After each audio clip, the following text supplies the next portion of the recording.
Ginika Grace Nwosu is a kind but strong young designer who badly needs work. She lives with her grandmother, Grandma Mercy, who raised her after Ginika lost her parents. 1 year ago, Grandma Mercy needed urgent medical treatment. Ginika had no money and was desperate. At the same time, Chief Emmanuel Okafor, the grandfather of billionaire CEO Kelechi Okafor, was seriously ill and refused treatment until Kelechi agreed to marry. A family lawyer arranged a 1-year contract marriage between Kelechi and Ginika. There was no wedding, no proper family meeting, and no love. Ginika signed the papers using her full formal name, Grace Ginika Nwosu. Kelechi signed with his official name, Kelvin Kelechi Okafor. In daily life, everyone calls him Kelechi, while Ginika's family calls her Ginika, so each of them knows the other by a different name. The marriage was rushed. Ginika left immediately after signing because Grandma Mercy was in the hospital. Kelechi also left for an emergency involving his grandfather. Their marriage photo was unclear, and later, both copies of the marriage certificate went missing. They agreed to live separate lives and divorce after 1 year. They only communicate through private phone numbers. Ginika sees her paper husband as Kelvin, the man who saved her grandmother's life. Kelechi sees his paper wife as Grace, the calm woman who agreed to help him protect his grandfather. Neither knows they are about to meet again as employee and boss. Before we continue, don't we forget to subscribe for more emotional stories like this. And please, drop a comment below. Where are you watching from? We would love to know the country, state, or city you're watching from. Ginika Nwosu stood in front of Okafor Group and wiped her sweaty palms on her skirt. The building was tall, clean, and serious looking. The kind of place where people spoke softly, wore expensive perfume, and looked at you twice if your shoes were not new. Ginika looked down at her own shoes. They were neat, but old. She took a deep breath. This job must work, she whispered to herself. Her grandmother, Grandma Mercy, was at home waiting and praying. Since the old woman's treatment, the bills had been sitting on Ginika's neck like a heavy stone. This interview was not just about work. It was about rent, food, medicine, and giving Grandma Mercy a better life. Ginika adjusted the file in her hand and walked inside. The reception area was already full. Some people were staff, others like her were applicants holding brown envelopes and trying to look confident. Near the lift, people stood in a small crowd. Ginika joined them quietly. A few minutes later, an elderly man walked in. He wore a simple native shirt and plain trousers. He had grey hair, a walking stick, and the calm face of someone who had seen many things in life. He moved slowly toward the lift. Nobody paid him much attention. Ginika shifted a little to give him space. "Thank you, my daughter," the old man said. No problem, sir. Before the lift doors opened, the sound of heels entered the reception. Everyone turned. A woman in a fitted black dress walked in with 2 young staff behind her. She looked polished and expensive, but her face was hard. People moved out of her way before she even reached them. One applicant beside Ginika whispered, That is Anita Nwafor. Who is she? Ginika asked softly. Senior Director. Very close to the CEO. Just respect yourself around her. Anita stopped in front of the lift and looked at the old man as if he was blocking the whole building. You. She said sharply. Move. The old man turned. "I am waiting for the lift." And I said move. Can't you see people are rushing? The old man tried to step aside, but he was slow. Anita hissed and pushed him by the shoulder. The old man lost balance and almost fell. Ginika dropped her file at once and held him. Sir! She cried. The whole reception went silent. The old man gripped her arm and steadied himself. "I am fine," he said, though his breathing had changed. Ginika turned to Anita. Madam, you pushed him. Anita stared at her. Excuse me? You pushed an old man. You should apologize. Someone gasped. The 2 staff behind Anita looked at Ginika as if she had just signed her own dismissal letter. Anita stepped closer. Do you know who I am? Ginika's heart was beating fast, but she did not move back. No. She said. And I don't need to know. I only know you pushed someone old enough to be your father. The reception became even quieter. Anita laughed, but there was no joy in it. What is your name? Ginika bent, picked up her file and faced her. Ginika Nwosu. Are you staff here? No. I came for an interview. The applicants near the lift began to whisper. She is finished. Interview? She should just go home. Anita will never allow her enter. Anita smiled coldly. So you came here to look for work, and the first thing you did was insult me? I did not insult you. Ginika said. I asked you to apologize. Anita's face hardened. Listen to me, Ginika Nwosu. You will not pass this interview. Not in this company. Ginika swallowed. The words touched her where it hurt. She needed the job badly, but she looked at the old man beside her and knew she could not regret what she had done. If I fail because I asked you to treat an elder with respect, then let me fail. Anita's eyes flashed. Before she could speak again, the lift doors opened. Madam Anita, please, the meeting will. Anita pointed at Ginika. Remember my face. I will. Anita entered the lift with her staff. The doors closed. The reception remained quiet for a moment. Then people slowly began to breathe again. The old man looked at Ginika with interest. You are not afraid? He asked. I am afraid. Ginika admitted. But some things are wrong, even when you are afraid. The old man smiled. What is your name again? Ginika Nwosu. Ginika. He repeated, as if keeping it somewhere safe. A company needs someone like you. Ginika gave a tired smile. Thank you, sir. I just hope the interviewers agree with you. They will. He said. She thought he was only encouraging her. She had no idea the old man was Chief Emmanuel Okafor, the grandfather of Kelechi Okafor, the CEO of the whole company. The lift returned, and Ginika stepped inside with other applicants. The old man did not follow. He stayed behind, looking toward the entrance as if waiting for someone. Ginika reached the interview floor and followed the sign to the waiting area. Her confidence had reduced, but she sat down and held her file tightly. Ginika Nwosu? A staff member called. Ginika Nwosu. Before she could stand, a sudden movement started downstairs. A black car had stopped outside the building. A tall man in a dark suit stepped out quickly. He looked calm, but his eyes were sharp. This was Kelechi Okafor, the CEO of Okafor Group. He entered the reception with long, fast steps. Where is he? Sir, Chief is inside. The man answered quickly. Kelechi found Chief Emmanuel near the private lift. Grandpa, Kelechi said, his voice low but tense. why did you come here alone? Chief Emmanuel looked away like a child caught doing something wrong. I came to see my company. Your health is not fully stable. The doctor said that you should rest. The doctor is not my owner. Kelechi closed his eyes for a second. Grandpa, Chief Emmanuel tapped his walking stick on the floor. do not grandpa me. You are the one giving me high blood pressure. Kelechi frowned. What did I do now? You married for 1 year and refused to bring your wife to greet me. Kelechi's jaw tightened. Grandpa, you know the marriage was only an agreement. It was to make you accept treatment. A wife is a wife. It was a contract. Chief Emmanuel looked at him. Is she not a human being? Did she sign paper with a stone? Kelechi had no answer. He had seen his contract wife only once at the registry. Everything had been rushed. Her grandmother was sick. His grandfather was also sick. The lawyer handled most of it. Since then, they had spoken only by phone. He remembered her voice more than her face. Chief Emmanuel's face softened, but his words became heavier. Kelechi, I am old. I do not know how many years I have left. Before I die, I want to see the woman you married. Don't talk like that. Then bring her. I will arrange it. When? Soon.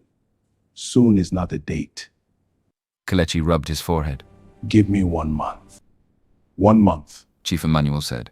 If I do not see her, I will stop taking my medicine. Kelechi stared at him. That is not fair. Life is not fair. Kelechi knew arguing would not help. Fine. 1 month. Chief Emmanuel smiled like he had won a court case. As Kelechi helped him toward the car, the old man stopped. There is a girl here for an interview. He said. Ginika Nosu. Who is she? She defended me when one of your directors pushed me. Kelechi's face changed. Who pushed you? That is not the point. It is the point. The point is that everyone watched. But that girl spoke. Make sure she gets a fair interview. Grandpa, Okafor Group does not hire people because of pity. Chief Emmanuel looked at him with disappointment. Kindness is not pity. Courage is not pity. Character is not pity. Kelechi said nothing. Chief Emmanuel entered the car. And Kelechi, He added. do not punish the black girl because she has sense. The car drove off. Kelechi stood there for a moment, thinking.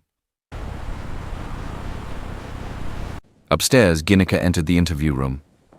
3 interviewers sat behind the table. In the middle was Anita Nwafor. The moment Anita saw Ginika, her lips curved into a cold smile. Ginika's stomach tightened. Anita picked up a pen, but she did not touch Ginika's resume. Ginika Nwosu. Yes, Ma. Anita leaned back in her chair. Your interview is over. Ginika froze. Ma? Anita smiled wider.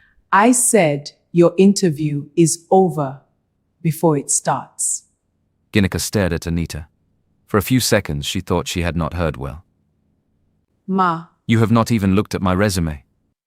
Anita glanced at the brown envelope in Ginika's hand and smiled. I don't need to. One of the other interviewers, a quiet man in glasses, shifted in his seat but said nothing. Ginika held her file tighter. Then why was I called in? Anita dropped her pen on the table. Because the company did not know you would come downstairs and disgrace yourself before entering the interview room. I disgraced myself? You offended the wrong person. Ginika understood. Her chest became tight, but she forced herself to stay calm. Madam, I only asked you to apologize to an old man. Anita's smile disappeared. Okafor Group has no space for rude girls who do not know their level. Ginika nodded slowly. If defending an elderly man makes me rude, then I'll gladly be rude again. The room went silent. Anita pushed her chair back. You have a very sharp mouth for someone begging for a job. I am not begging. I came for an interview. Before Anita could reply, the door opened. Everyone turned. Kelechi Okafor stepped into the room. The 2 interviewers stood at once. Anita also stood, though her face changed for only 1 second. Outside the glass wall, the applicants began whispering. The CEO? Why is he here? He does not attend this kind of interview. Kelechi looked around the room. His eyes rested on Ginika. What is going on here? Anita quickly smiled. Sir, this applicant was being disrespectful. I was about to ask her to leave. Kelechi looked at Ginika. Is that true? Ginika swallowed. His voice touched something in her memory. It sounded familiar, but that was impossible. Her contract husband, Kelvin, had a calm voice like this when he called to check on her grandmother. But this man was Kelechi Okafor, her boss, if she was lucky. She cleared her throat. Sir, I came for an interview. Madam Anita refused to look at my resume because I corrected her downstairs. Kelechi's eyes narrowed. Corrected her how? She pushed an old man. I told her to apologize. Anita cut in. Sir, she is twisting it. You can ask the people at reception. I did not insult her. I only said what happened. Kelechi looked at her for a quiet moment. Her face also troubled him. He felt as if he had seen her somewhere before, maybe at a meeting, maybe in a document, maybe nowhere. He stretched out his hand. Your resume. Ginika quickly gave it to him. Anita's mouth tightened. Kelechi opened the file and read through it. Product and packaging design. He said, Yes, sir. You won the Student Design Award twice. Yes, sir. And you did internship work with a small skincare brand. Yes, sir. Kelechi closed the file. The design department has no opening now.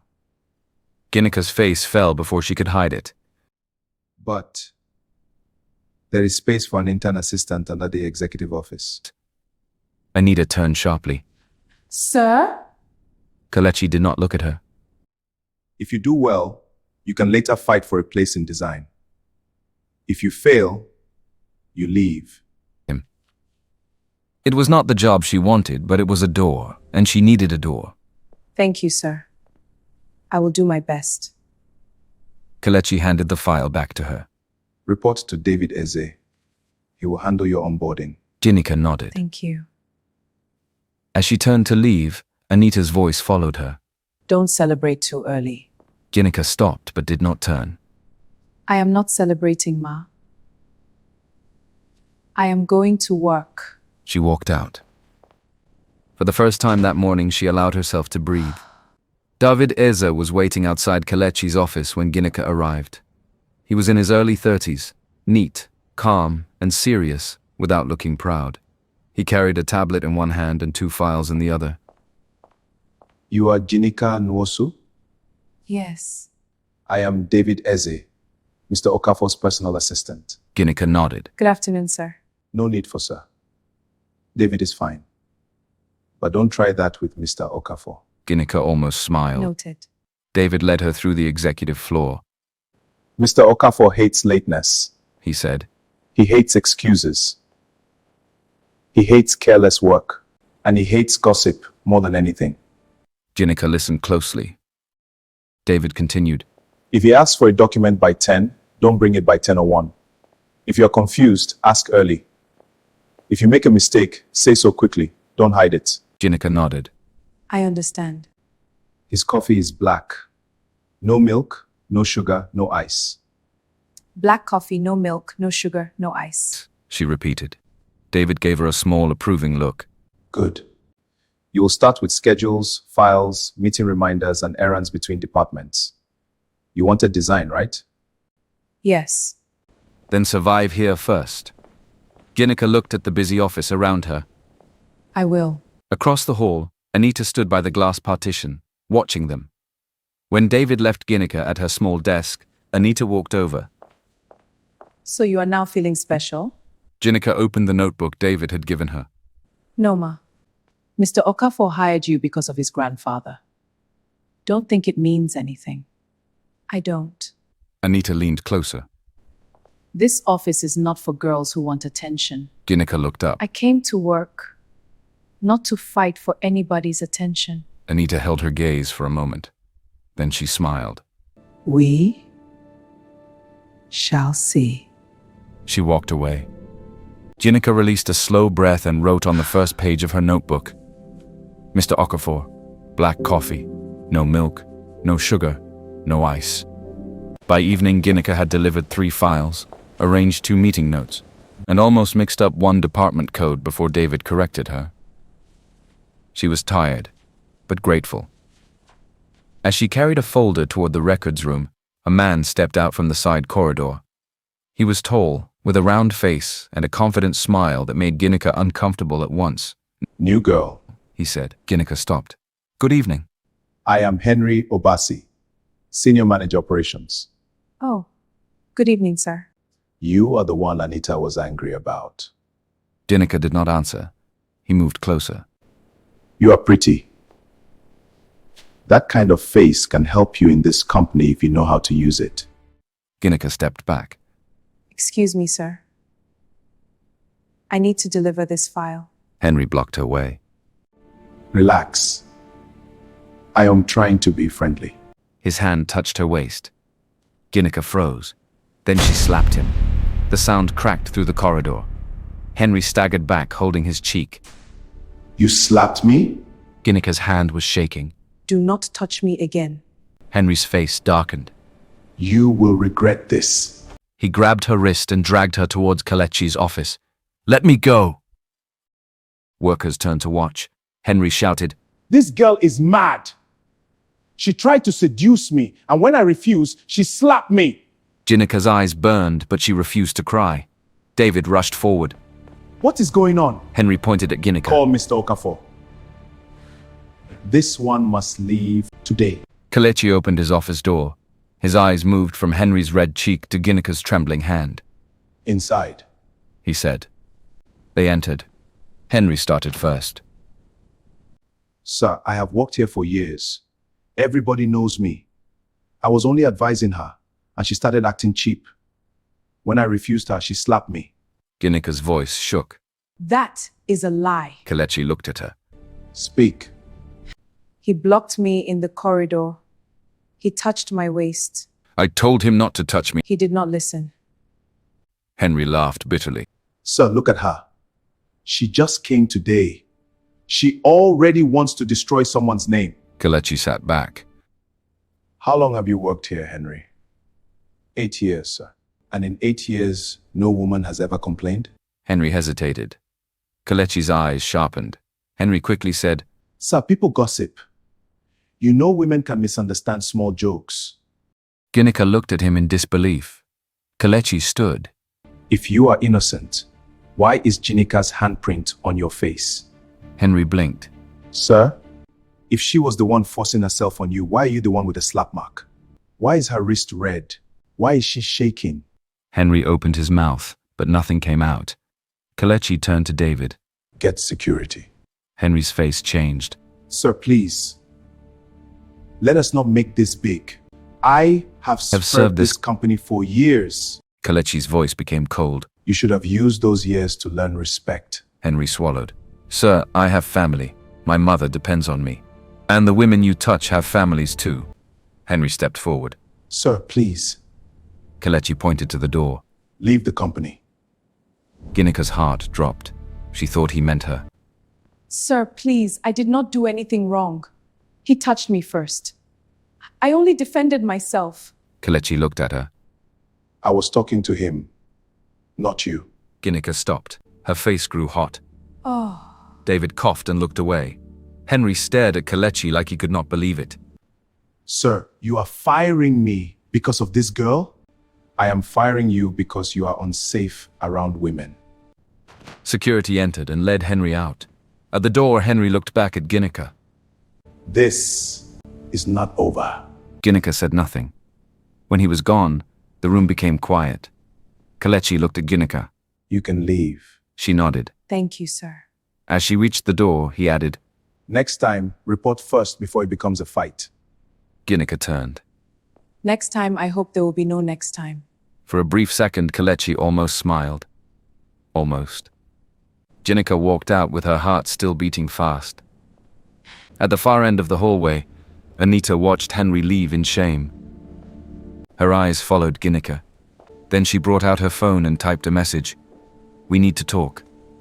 Anita's message entered Henry's phone before he even reached the gate. We need to talk. Henry stopped walking. His cheek still burned from Ginika's slap, but the shame burned more. Staff had watched security lead him out like a thief. He typed back. Where? Anita replied at once. Back car park, 10 minutes. Henry looked back at the tall building and clenched his jaw. Ginika, He muttered. you think you won. Inside Kelechi's office, David placed a file on the table. Sir, Chief called again. What did he say this time? He asked if you have called your wife. Kelechi dropped his pen and leaned back. David tried not to smile. He also said I should remind you that 1 month is not 1 year. Kelechi gave him a cold look. David cleared his throat. Sorry, sir. Kelechi rubbed his forehead.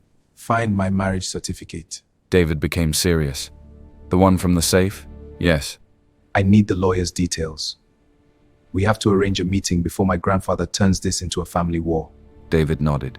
I will get it now. As David moved to the cabinet, Ginika entered with Kelechi's coffee. Your coffee, sir. Kelechi only nodded. David opened the safe and searched through the files. He checked once, then again. Kelechi noticed. What is it? David's face changed. Sir, it is not here. What do you mean it is not here? I kept it here with the family documents. The envelope is missing. Kelechi stood. Search again. David searched harder. Ginika stood quietly by the table, unsure whether to leave. Kelechi began pacing. What was the full name again? Grace Nwosu, I think. You think? The lawyer handled everything. It was rushed. Ginika's fingers tightened around the tray. Grace Nwosu. Her own full name was Grace Ginika Nwosu, but nobody called her Grace except official officers and her contract husband. She looked at Kelechi, then quickly looked away. No, it could not be. Her paper husband was Kelvin Okafor. This man was Kelechi Okafor, and many people had the surname Nwosu. Still, her heart refused to calm down. David closed the safe. Sir, I will check the old legal files. Do that. Ginika placed the coffee down. Sir, should I leave? Yes. She stepped out. Near the corridor, Anita stood by the wall pretending to check her phone. She had heard enough. Kelechi's marriage certificate was missing. His wife's name might be Grace Nwosu. Anita's eyes narrowed. So there is a wife. She walked away before anyone could see her. At the back car park, Henry was waiting beside Anita's car. Anita did not waste time. You want to come back? Please. I need this job. Mr. Okafor disgraced me because of that girl.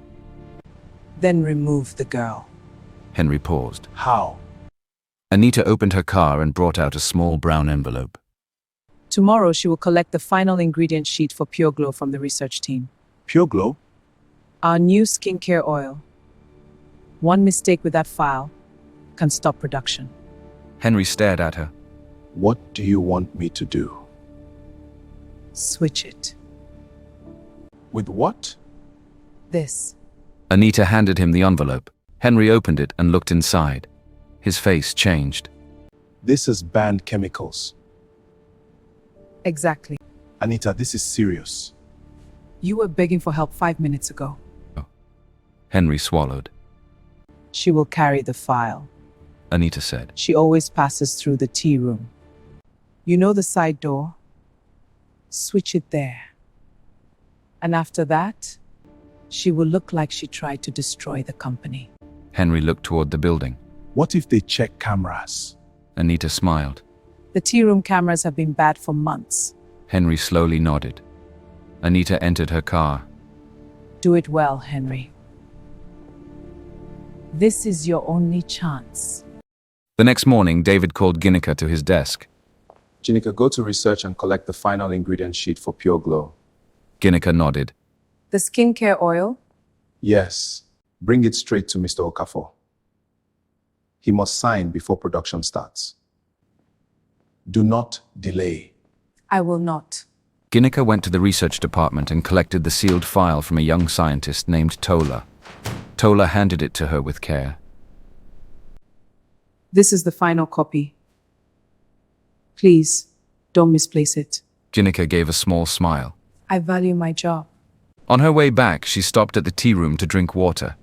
Her throat was dry, and she had not eaten since morning. She placed the file beside her for only a moment. At the side door, Henry slipped in. Ginika's back was turned. He moved fast, took the original file, and dropped the fake one in its place. Before Ginika turned, he had gone. She picked up the file and left. Kelechi was in his office with Anita and David when Ginika entered. The ingredient sheet, sir. Kelechi reached for it, but Anita moved first. Let me confirm the pages. She said. Ginika looked at her but said nothing. Anita opened the file. Her eyes widened as if she was shocked.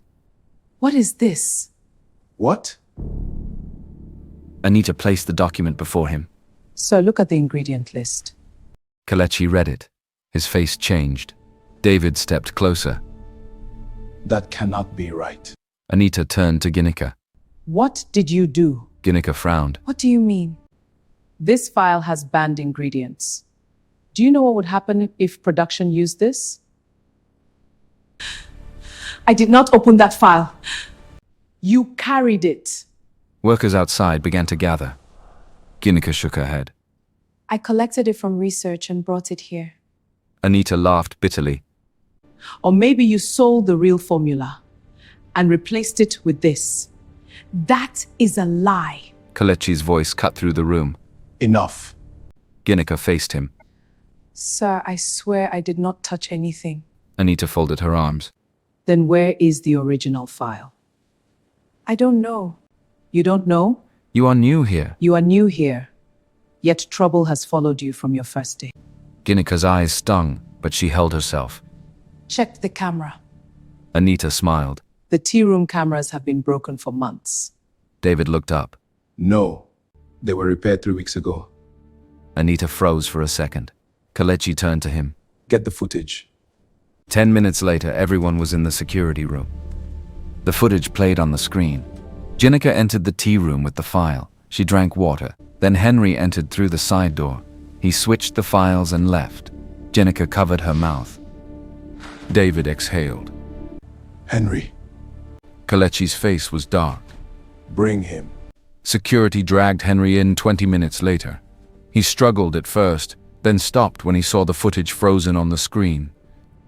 Kelechi stood in front of him. Explain. Henry looked at Anita. Anita's face was blank. Kelechi noticed the look. I said explain. Henry swallowed. I wanted her fired. Ginika stepped forward. Why? Henry glared at her. Because you ruined me. You ruined yourself. Henry's eyes turned red with anger. Kelechi asked. Who gave you the fake file? Henry looked at Anita again. Anita's voice came sharp. Answer the question. Henry understood the warning. Nobody. He said. I prepared it myself. David frowned. You expect us to believe that? Henry lowered his head. Kelechi turned to security. Call the police. Henry panicked. Sir, please. I did not mean to harm a company. You put banned ingredients into a product file. That could have harmed customers. Sir, please. Save it for the police. Control to base, suspect in custody. Henry looked at Ginika as they let him out. This is not over. Ginika looked away. She was tired of those words. Back in Kelechi's office, Ginika waited for him to speak. Her hands were still shaking, but at least the truth had come out. I told you I did not do it. She said quietly. Kelechi looked at the fake file on his desk. You were cleared of changing the document. Ginika waited. Then he added. But you were careless. She blinked. Careless. You carried a sensitive file and left it unattended. I stopped for water. For how long? Ginika swallowed. Less than a minute. That was enough. Her chest tightened. Sir, I was framed. Yes. And you made it easy. The words hit her harder than she expected. I nearly lost my name today. She said. And you are blaming me? I am saying responsibility is not only about what you did. It is also about what you failed to protect. Ginika stared at him. So what now? Kelechi looked at her for a moment. You are dismissed. The room went still. David looked at Kelechi. Sir. Kelechi raised one hand. David stopped. Ginika laughed once, but there was pain in it. Dismissed?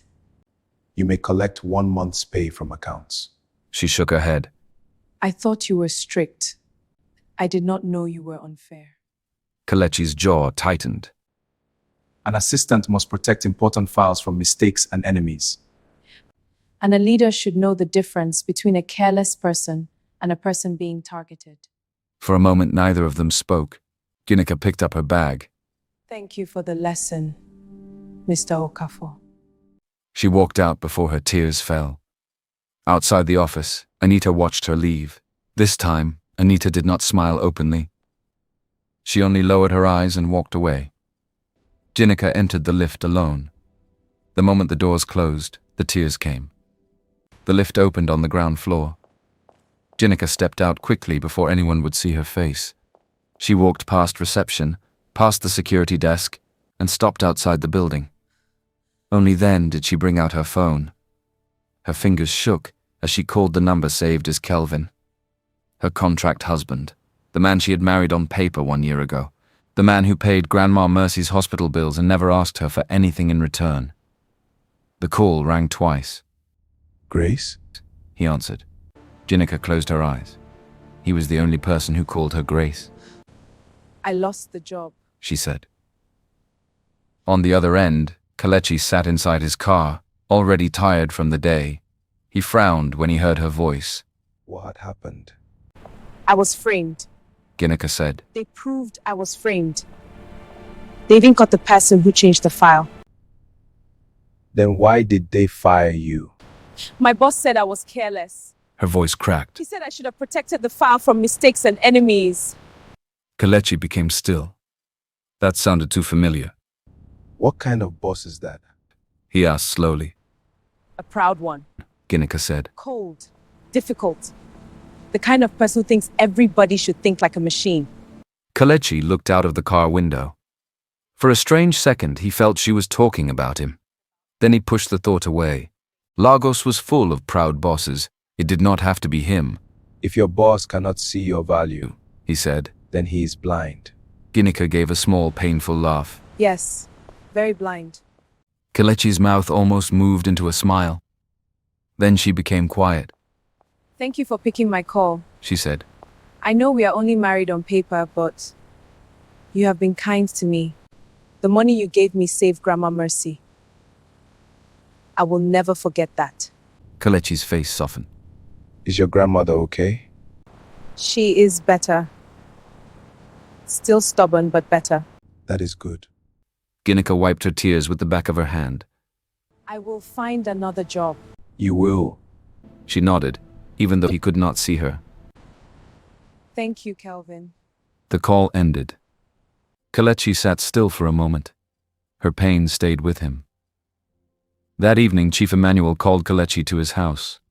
The old man sat in the living room with his walking stick beside him. I heard you fired Ginika. He said. Kelechi looked at David, who had followed him in. David quickly looked away. Kelechi faced his grandfather. Grandpa, she mishandled a sensitive company document. She was framed. And careless. Chief Emmanuel tapped his walking stick on the floor. Kelechi, sometimes you are too quick to punish people. I run a company. I cannot manage emotions. You also cannot manage people like files. Kelechi said nothing. Chief Emmanuel leaned forward. That girl stood up for me when your staff were watching like furniture. You think that kind of courage is common? Kelechi sighed. Grandpa, bring her back. It is not that simple. It is simple. Call her. Kelechi's jaw tightened. Chief Emmanuel reached for his medicine bottle, then paused. Maybe I should stop taking this until you learn sense. Fine. Kelechi closed his eyes. Chief Emmanuel smiled. Good boy. I am not a boy. To me, you are still the child who cried because his biscuit fell inside tea.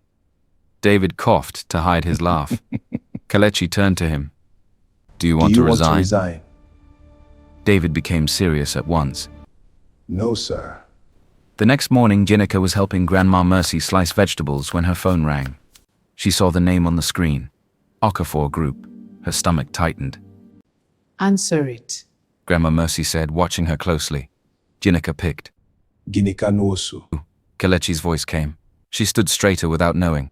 Sir, Come to the office. why? For work. Ginika blinked. I thought I was dismissed. You have 1 month. She held the phone tighter. 1 month for what? To prove you can be a capable assistant. If you succeed, you stay, and later you can fight for a place in design. And if I fail? I will pay you 6 months' salary, and you leave. Ginika looked at her grandmother. Grandma Mercy whispered. Say yes. Ginika swallowed. I accept. Report in 1 hour. The call ended. Grandma Mercy smiled. You see, God has not finished. Ginika breathed out. Or maybe my boss just likes stress. Just go and collect the stress with salary.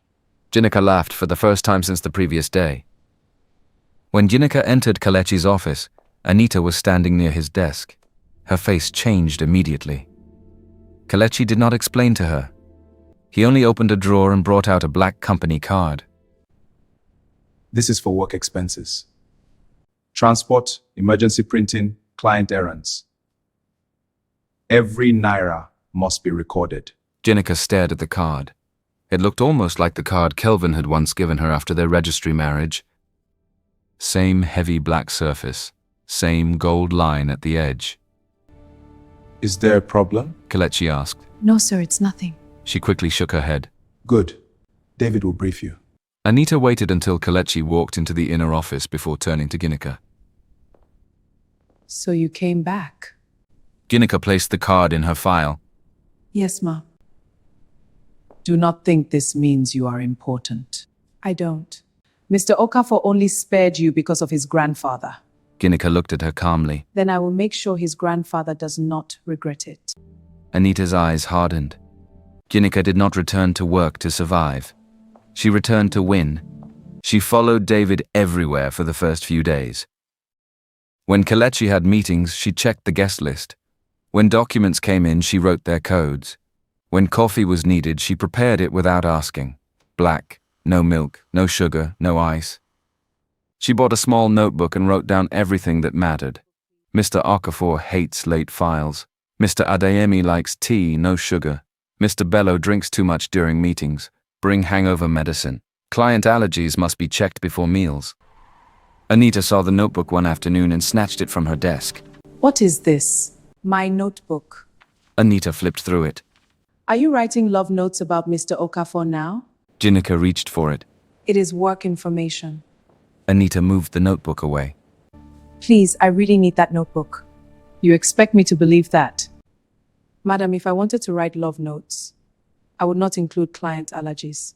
A junior staff nearby lowered her head to hide a smile. Anita threw the notebook back on the desk. Be careful, Ginika. I am trying to be. 2 days later, David rushed to Ginika's desk. Mr. Okafor is meeting Mr. Bello tonight. The drinks client? David paused. How do you know that? Ginika opened her notebook. He always chooses the same restaurant, and he likes delaying contracts until everybody is tired. David stared at her. The contract copy is with Mr. Okafor? Yes. I will take a backup. Good. Also take painkillers and hangover medicine. Already in my bag. David gave her a small smile. You are learning. At the restaurant, Kelechi had just noticed one missing attachment in the contract file when Ginika appeared beside the table. He looked up in surprise. What are you doing here? Ginika placed the extra file before him. Backup documents, sir. Kelechi looked at the file, then at her. Are you stalking me? No, sir. I am trying to become a good assistant. Mr. Bello laughed. Young lady, your boss should promote you.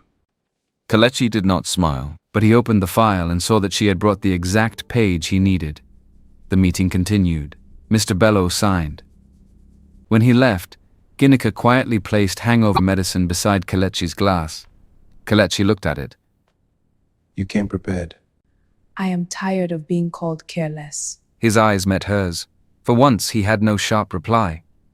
As they stood to leave, a waiter bumped into Ginika and water poured on Kelechi's jacket. Oh no, I am sorry, sir. It was not you. Still, she reached for a napkin and tried to wipe the jacket. Kelechi stepped back. Leave it. I can clean it. Ginika. Her heels slipped on the wet floor. Before she could steady herself, she fell forward and landed on his lap as he sat back down.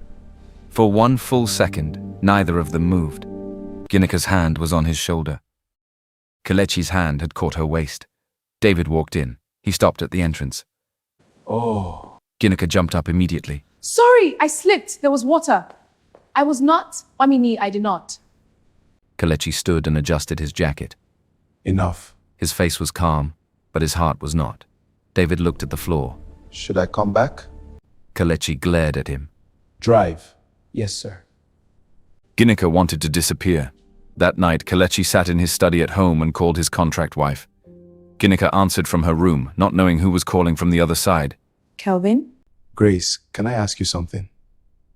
Okay. There is a woman who may like me.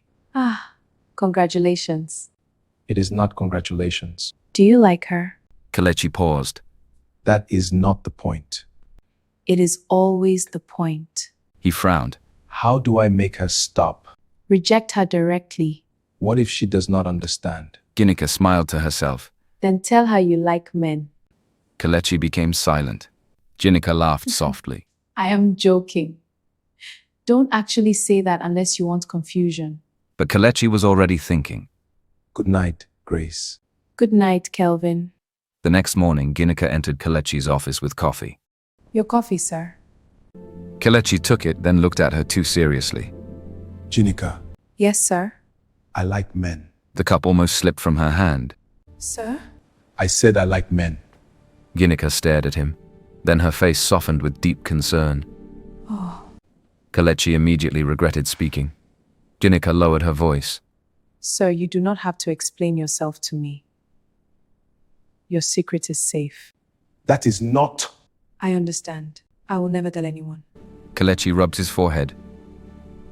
Leave my office. Yes, sir. She carried the tray and rushed out. At the door, she met David. David looked at her face. What happened? Ginika whispered. Nothing. But please, take care of him. David frowned. Take care of who? She pointed toward Kelechi's office and walked away. David entered. Kelechi was standing by the window looking angry with himself. David asked, Sir, what did you do? Kelechi turned slowly. Not one word. David raised both hands. I have not said anything. Good. Anita watched Ginika leave Kelechi's office with that soft, confused look on her face. Then she looked at Kelechi through the glass wall. He was still staring toward the door. Anita's hand tightened around her phone. This girl She whispered. is becoming too bold. Later that afternoon, she walked to Ginika's desk with a file. Ginika. Ginika stood. Yes, ma. Mr. James Ume is waiting at Royal Crest Hotel, room 406. Ginika frowned. Mr. James Ume? He is an important client. Mr. Okafor needs you to pick up some signed documents from him. Did David send me? Anita's eyes narrowed. Are you questioning me? No, ma. I just want to be sure. Then be sure of this. If you delay that document, Mr. Okafor will blame you. Ginika picked up her bag. I am going now. As she walked out, Anita smiled. The hotel hallway was quiet. Ginika checked the room number again. She knocked. No answer. She knocked again. The door opened slowly. Ginika stepped back when she saw who was inside. Henry Obasi. Her body went cold. What are you doing here? Henry smiled. Good to see you too. Ginika turned to leave, but Henry grabbed the door and blocked her. Move. Relax. You came to collect documents, right? There is no Mr. James here. Henry laughed. You are smart, but not smart enough. Ginika noticed a strong perfume in the room. Too strong. A glass of juice sat on the table, untouched. Her head began to feel light. She covered her nose and stepped back. Let me out. Henry moved closer. After everything you did to me, you think you will just walk away? Ginika pushed him hard and ran toward the door. He caught her wrist. She kicked him and reached for her phone with her free hand. David, with She whispered into a voice note. hotel room, Henry. Hotel. Room. Henry. Henry slapped the phone away. It fell under the chair. Ginika's legs weakened. She tried to fight, but the room was turning. The last thing she heard was Henry cursing as someone banged on the door. David was in the office when the voice note entered his phone. He played it once. His face changed. He ran straight to Kelechi's office. Sir, what is it? David played the message. Ginika's weak voice filled the room. Hotel. Room. Henry. Kelechi stood at once. What hotel? David checked quickly. Royal Crest. Anita sent her to meet Mr. James Ume. Kelechi's eyes turned cold. Get Get security. security. Yes, sir. Henry heard the noise outside and panicked. Who did you call? He asked Ginika. She could barely stand. The door burst open. Kelechi entered with 2 security men. His eyes landed on Ginika first, then on Henry. Henry ran toward the balcony door. 1 security man chased him, but Henry slipped through the service exit. Kelechi caught Ginika before she fell. Ginika. She looked up at him, confused. Kelechi. It was the first time she called him by name. His face softened for 1 second. Then she held his shirt and pulled him closer. You came. She whispered. You are not yourself. You smell nice. She said, then kissed him. Kelechi froze. For a moment, everything in him stopped. Then he gently held her shoulders and pulled back. Ginika, no. She blinked, weak and confused. I am taking you to the hospital. When Ginika opened her eyes, she was lying on a hospital bed. Her head felt heavy. Kelechi sat beside her, arms folded. She looked around. What happened? Kelechi raised one brow. You don't remember? Ginika swallowed. Did I do anything? You almost ate me alive. Her eyes widened. What? He leaned back. You kissed me. Ginika covered her face with both hands. Please tell me you are joking. I wish I was. God, Her voice became small. I should just disappear. Kelechi's expression softened, but his voice stayed calm. You were drugged. You were not in control. Ginika lowered her hands. Henry was there. I know. Anita sent me. I know that too. Then arrest her. I need proof. Ginika looked away, hurt. There is always no proof when it is Anita. Kelechi did not answer, but something in his eyes changed. Back at the office, Anita stood before Kelechi. You sent Ginika to that hotel. He said. Yes, sir. Mr. James Ume was supposed to give her documents. Mr. James was not there. I did not know that. Henry was there. Henry? But he was fired. Kelechi watched her face carefully. She was good, too good. I only passed an instruction. Anita said.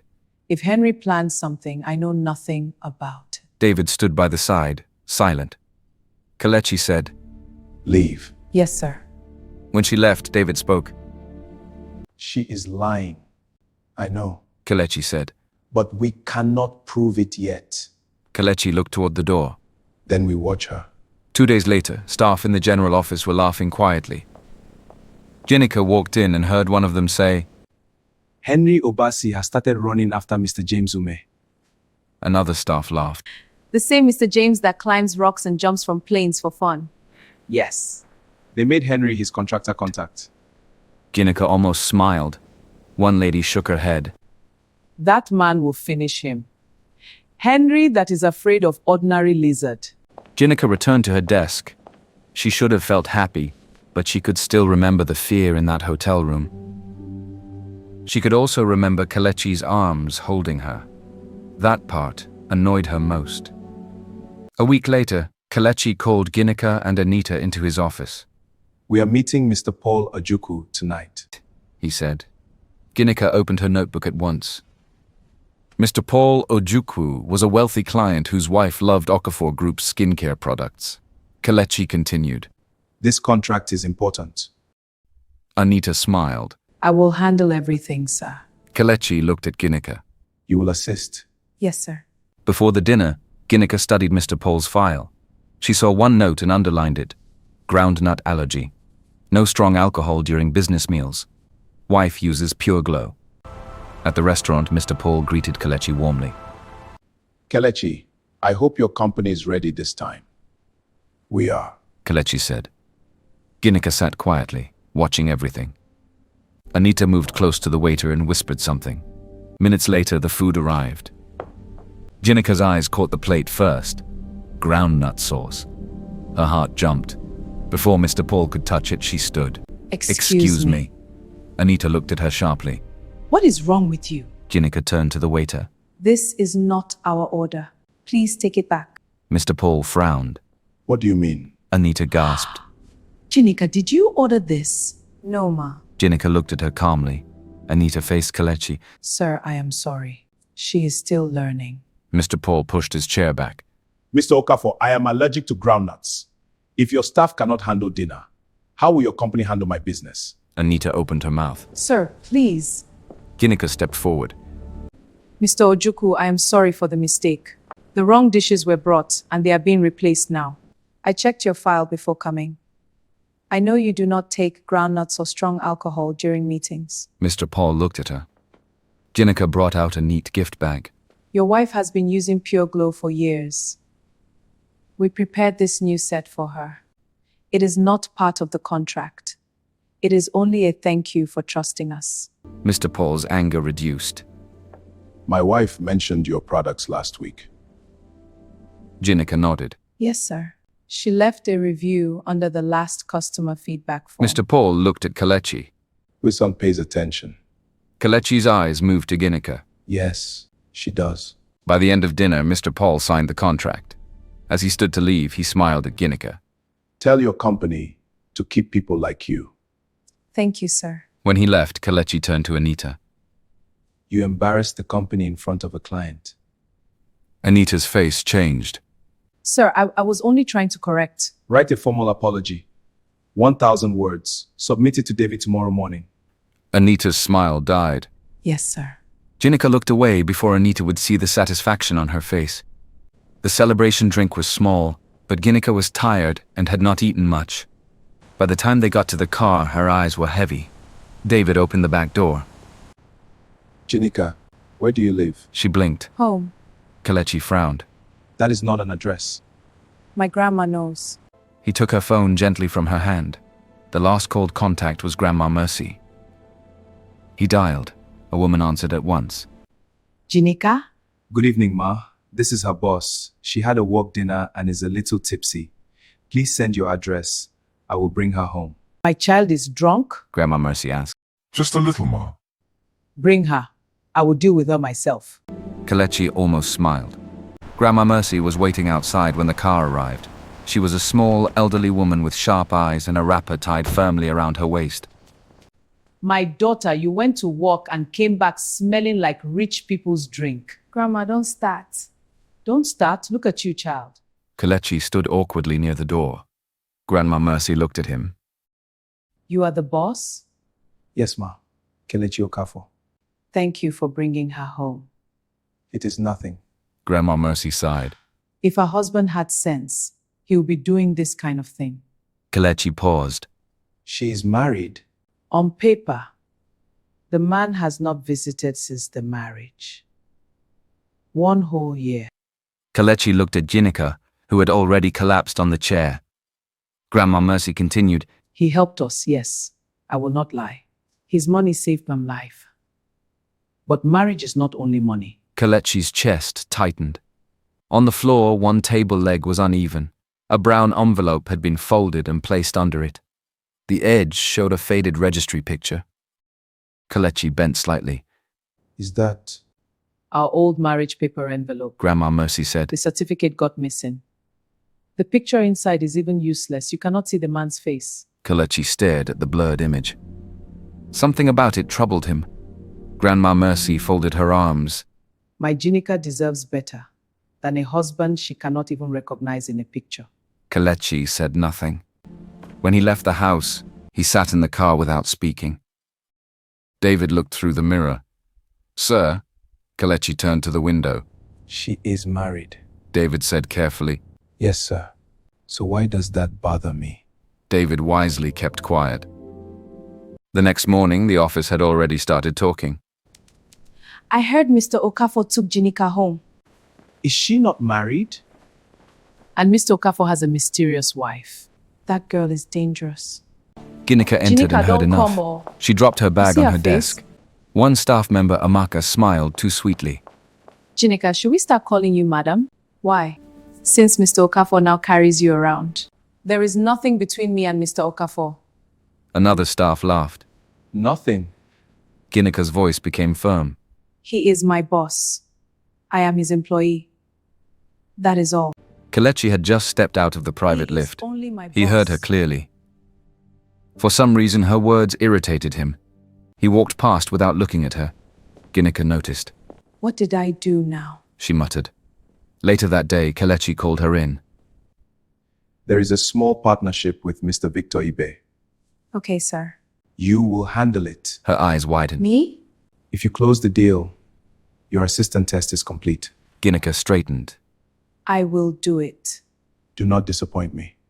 I will not. Anita heard about it before the day ended. That night she called Mrs. Iber, a woman known for jealousy and quick anger. Madam, I do not want to interfere in your home, but your husband is meeting a young woman from our company tomorrow. Mrs. Iber's voice sharpened. Which young woman? Ginika Nwosu. I heard they have been very close. Send me the address. Anita smiled. With pleasure. Pleasure. The meeting with Mr. Victor Iber started well. He was a broad man with a loud laugh and expensive watch. Ginika presented the documents clearly. Mr. Iber nodded. You are young, but you know your work. Thank you, sir. He picked up his pen to sign. The door burst open. A woman rushed in, eyes blazing. So this is her? Ngozi, what are you doing here? Mrs. Ngozi Ibe ignored him and grabbed Ginika's arm. You husband snatcher? Ginika pulled back. Madam, please, this is a business meeting. Shut up! You think I don't know girls like you? Small, fine face, looking for married men. Ginika's eyes filled with tears, but she stood her ground. I am not having an affair with your husband. Mrs. Iber raised her hand to slap her. Kelechi caught her wrist. The room froze. Mr. Iber's face changed. Mr. Okafor. If you touch her again, you will regret it. Mrs. Iber stepped back. Mr. Iber forced a laugh. Please, let us calm down. She is just a small employee. I will compensate her. Kelechi's face became cold. A small employee? Mr. Iber swallowed. I mean, we should not spoil business because of this. Kelechi looked at Ginika's shaking hands, then at the scattered papers. No employee of mine is small enough to be abused. Mr. Okafor, the partnership is over. Mr. Iber's smile disappeared. Please, let us not rush. Kelechi turned to David, who had entered behind him. Withdraw our support from eBay Holdings, all pending supply agreements, credit backing, and shared distribution. Mr. Iber's phone began to ring almost immediately. He answered, and his face went pale. Another call entered, then another. Mrs. Iber looked at him. Victor? He lowered the phone slowly and turned to Ginika. Miss Ginika, please. My wife misunderstood. Mrs. Iber's voice softened fast. I am sorry. I was angry. Ginika did not answer. Kelechi looked at her. Are you okay? She nodded, though she was not. He faced Mr. Iber. Your apology came late. Then he turned to Ginika. Let's go. Outside, Ginika stopped beside the car. I am sorry. Kelechi frowned. For what? The deal failed. The deal failed because a man allowed his wife to disgrace my staff. But the company lost money. You passed. What? You did your work. You stayed calm. You tried to protect the deal without lowering yourself. Her lips parted slightly. So my assistant test. Complete. For the first time, Ginika smiled fully. Thank you, sir. Kelechi looked away. Do not smile too much. Passing as an assistant does not make you a designer. The smile reduced. I know. You still need to prove you can design for this company. Then give me one fair chance. Kelechi studied her for a moment. The fire in her eyes was the same fire he had seen on her first day. Fine. He said. The next morning, Kelechi stood before the department heads and staff. Okafor Group is preparing new packaging for Pure Glow. He announced. There will be a design competition. The room became restless. Kelechi continued. It is open to every department. Anita's face changed. Ginika looked up slowly. Kelechi's eyes met hers for one brief second. The winner can make one professional request. If The room became noisy at once. Ginika raised her hand. Kelechi looked at her. Wow. Yes? If I win, I want to join the design department. Some staff laughed. Anita folded her arms. You? Ginika faced her. Yes, Ma. Me. You are an assistant. Carrying files does not mean you understand design. Ginika stayed calm. That is why there is a competition. Kelechi looked around the room.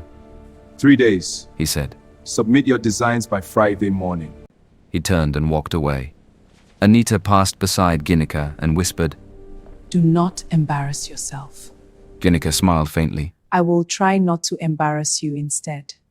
Anita stopped, but Ginika had already walked away. For 3 nights, Ginika barely slept. At work, she did her assistant duties. At night, she sat at her small desk with her laptop, sketches, and empty cups of coffee. Her first idea was simple: a clean white bottle. She wrote beside it, "Pure, safe, gentle."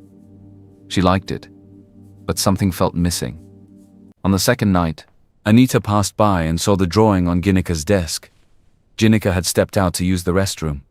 Anita looked left and right, then brought out her phone. She took clear pictures of the design.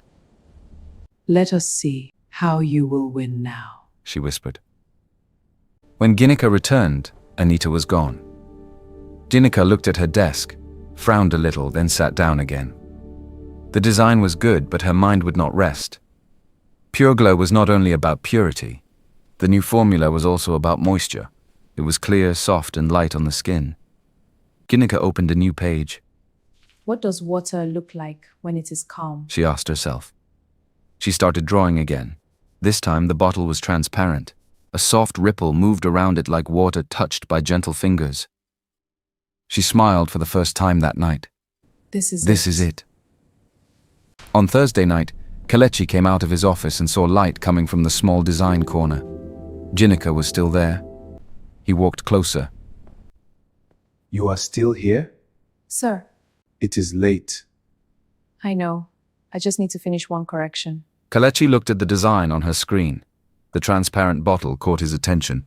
What happened to the white one? Ginika looked surprised. You saw that one? I see more than you think.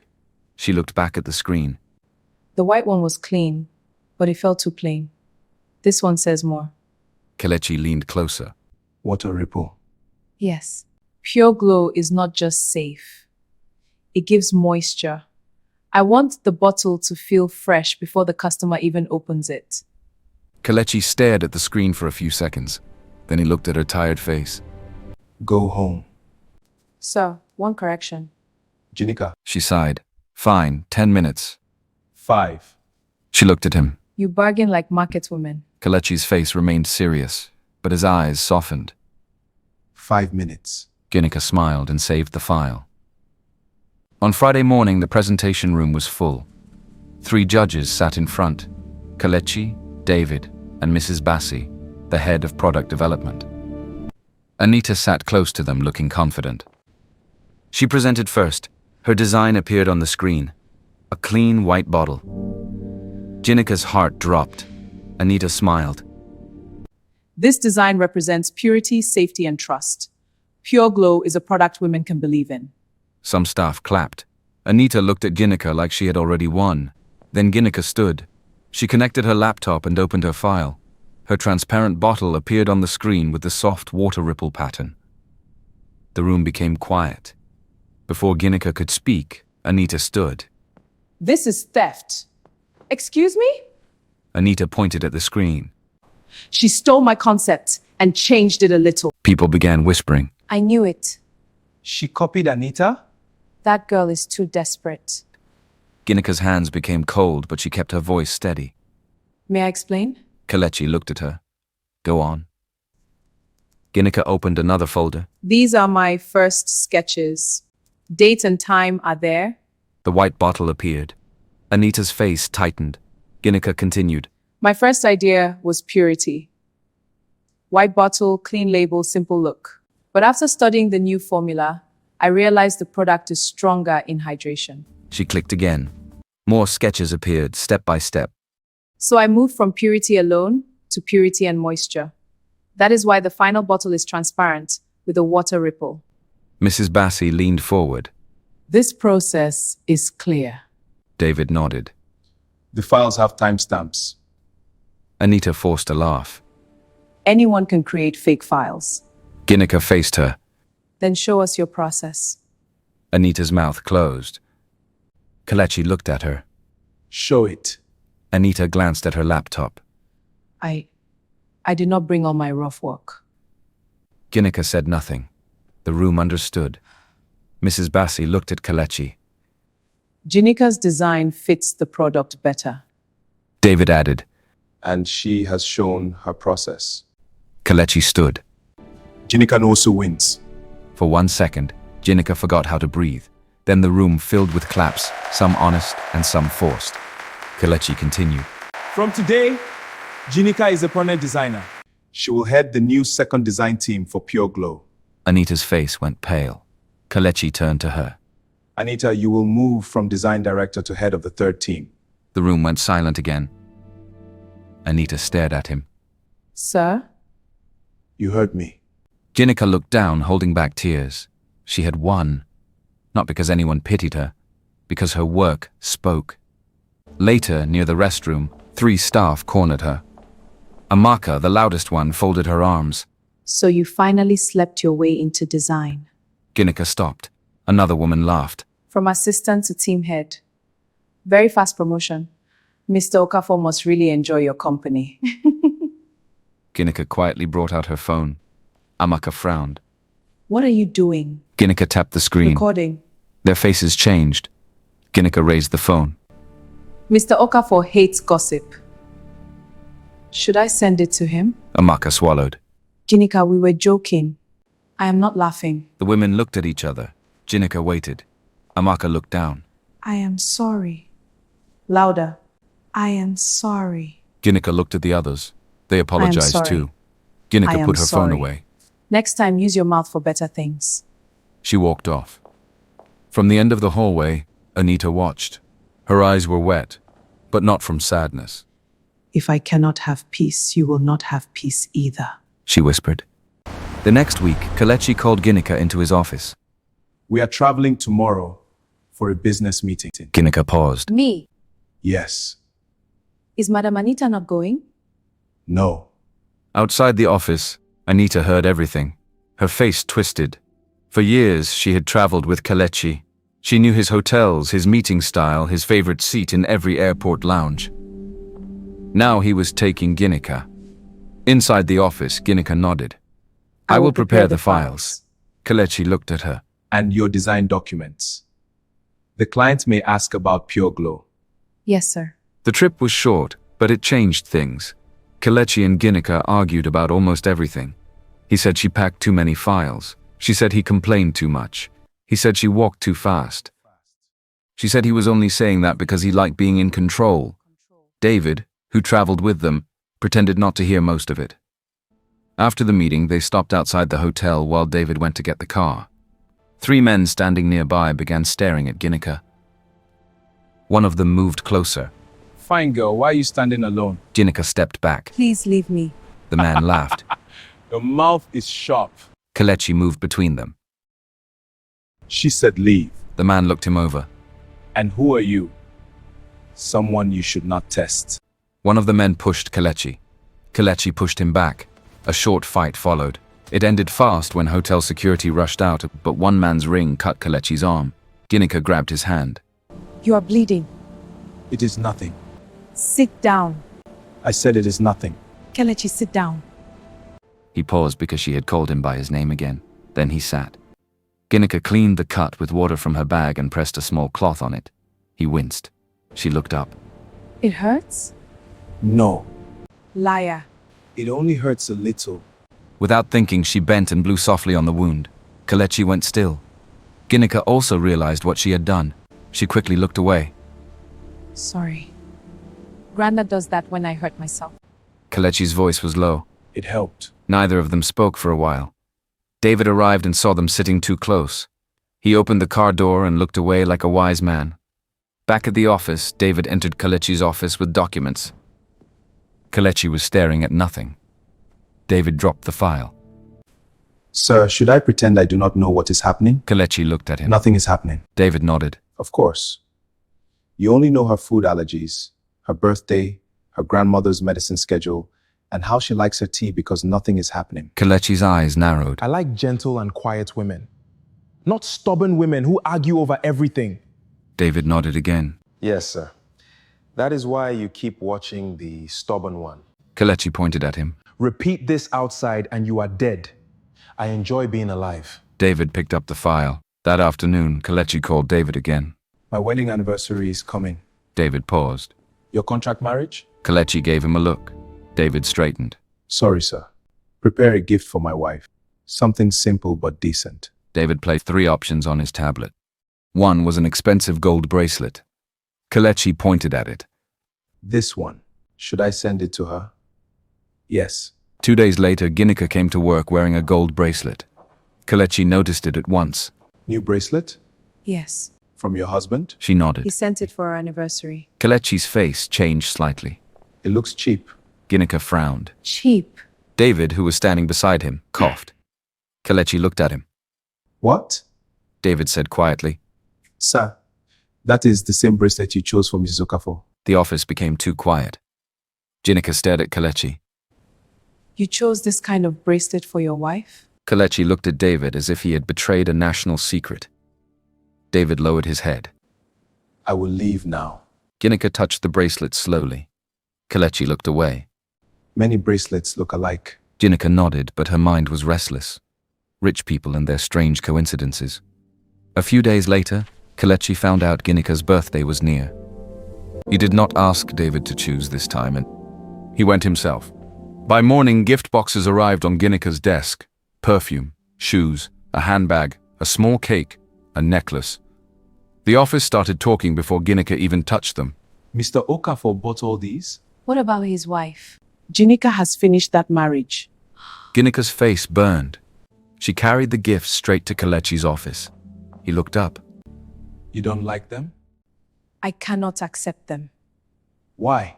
Because gifts like this will make people call me a homebreaker. Kelechi stood. Let them talk. No, you have a wife. I have a husband. My marriage is not real. Ginika froze. Kelechi continued. It was an agreement. My grandfather was sick. I married to make him accept treatment. Ginika stared at him. A contract marriage. Yes. Her heart began to beat faster. I also have a contract marriage. My grandmother was sick. The money saved her. Kelechi looked at her. For a moment, they were both silent. Then he said, So neither of us is happy in our marriage. Ginika looked away. That does not make this right. Kelechi stepped closer. Ginika, I like you. Her eyes lifted to his. The words entered her slowly. He said them like a man who had fought them and lost. Ginika's voice was soft. I think I like you too. Kelechi's face changed.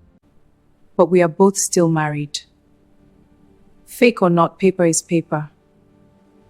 Until it ends, I cannot be with you. Kelechi nodded slowly. Then we end it. I will speak to my husband. And I will speak to my wife. Ginika gave a sad smile. Strange life. Very strange. Outside the glass wall, Anita stood in the corridor. She had heard enough. Kelechi was serious. That meant Ginika had to be destroyed.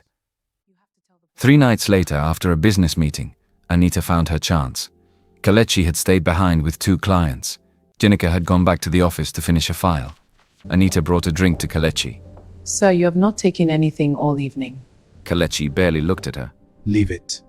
She placed the glass near him and walked away. Minutes later, Kelechi felt heat rise through his body. His vision blurred. Anita returned quickly. Sir, are you all right? I need David. Let me help you. She took his phone from the table and supported him out through the private exit. At a hotel, she booked a room under an assistant's name and laid him on the bed. Kelechi was weak and feverish. Anita took his private phone and typed a message to his wife. Your husband is with another woman. The message went to Ginika. Anita smiled. Then she sent Ginika another message from the office line. Mr. Okafor needs urgent documents at Blue Pearl Hotel, room 512. Bring them now. Ginika saw both messages and her chest tightened. Her husband was with another woman? Then another message came about Kelechi. She did not understand, but fear pushed her.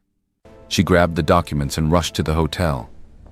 When she entered room 512, Kelechi was on the bed, sweating. Kelechi?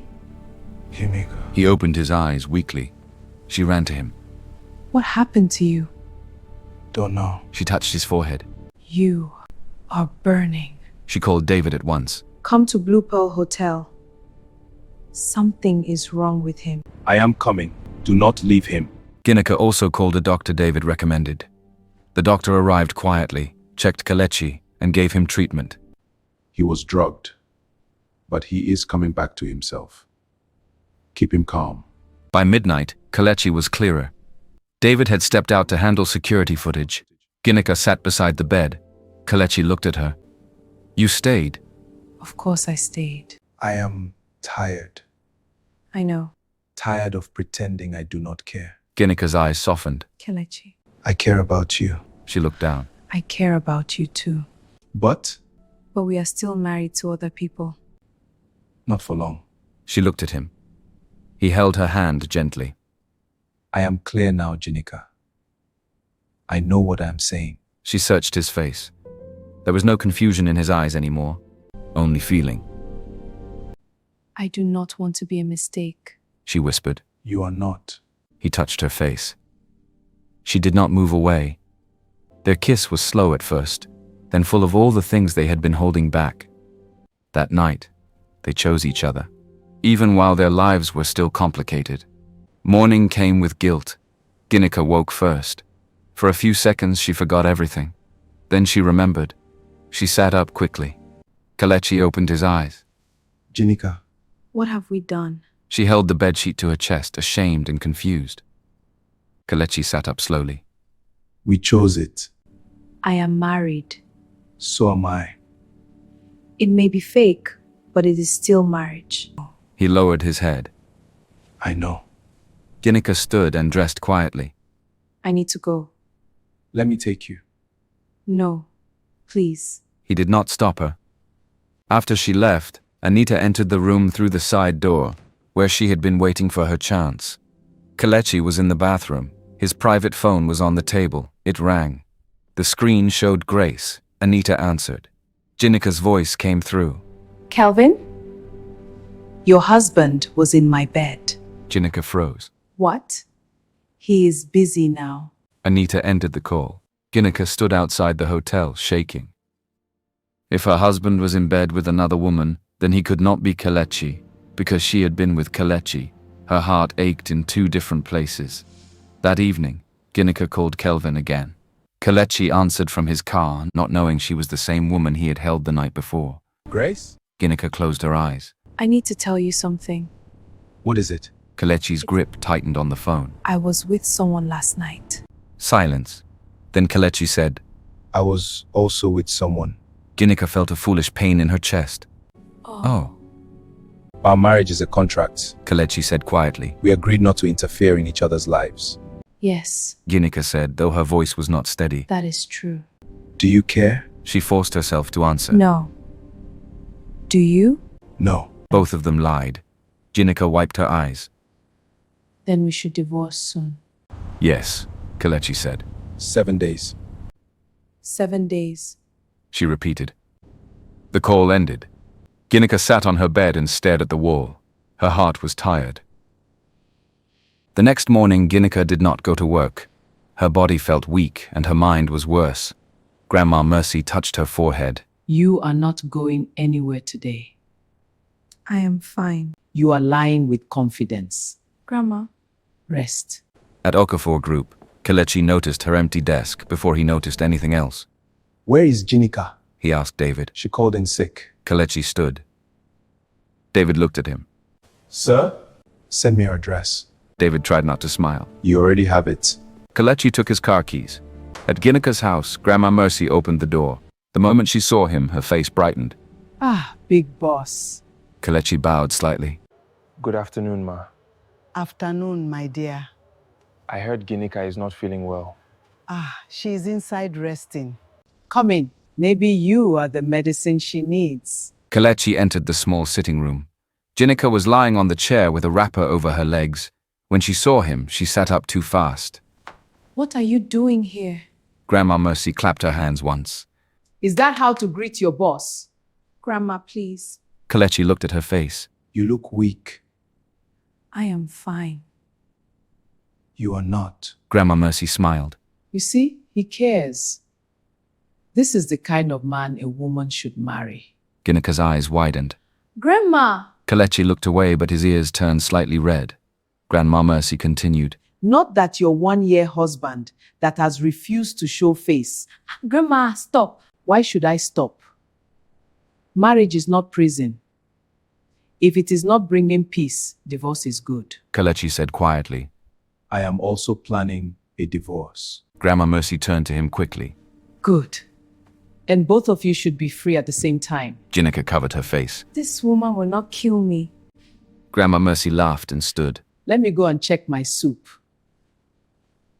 You people should talk. The moment she left, the room became quiet. Kelechi sat opposite Ginika. How do you feel? Tired. Is it because of that night? Ginika looked down. Maybe. I want to take responsibility. Responsibility? She raised her eyes to him. Yes. Kelechi, I don't need pity. It is not pity. Then what is it? He held her gaze. I care about you. Her face softened, but her voice stayed firm. Then care about me with honesty. Not because we made one mistake. Not because you feel guilty. I want to choose with a clear head. Kelechi nodded slowly. I understand. Do you? I will end my marriage. I will end mine too. They looked at each other, both wanting more than they were free to take. At the office, Kelechi went straight into the hotel matter. David placed the security report on his desk. Sir, the drink came from Anita. Kelechi's face hardened. Call her. Anita entered with a calm face. You asked for me, sir. Kelechi pushed the file toward her. You drugged me. Anita's mouth fell open. Me? The glass came from you. I only brought you a drink. Maybe Ginika arranged something after I left. Do not mention her name. Anita's eyes filled with false tears. Sir, I have served you for years. You believed that girl over me. I believe evidence. Sir, You are dismissed. Leave Okafor Group today. Anita froze. you cannot do this to me.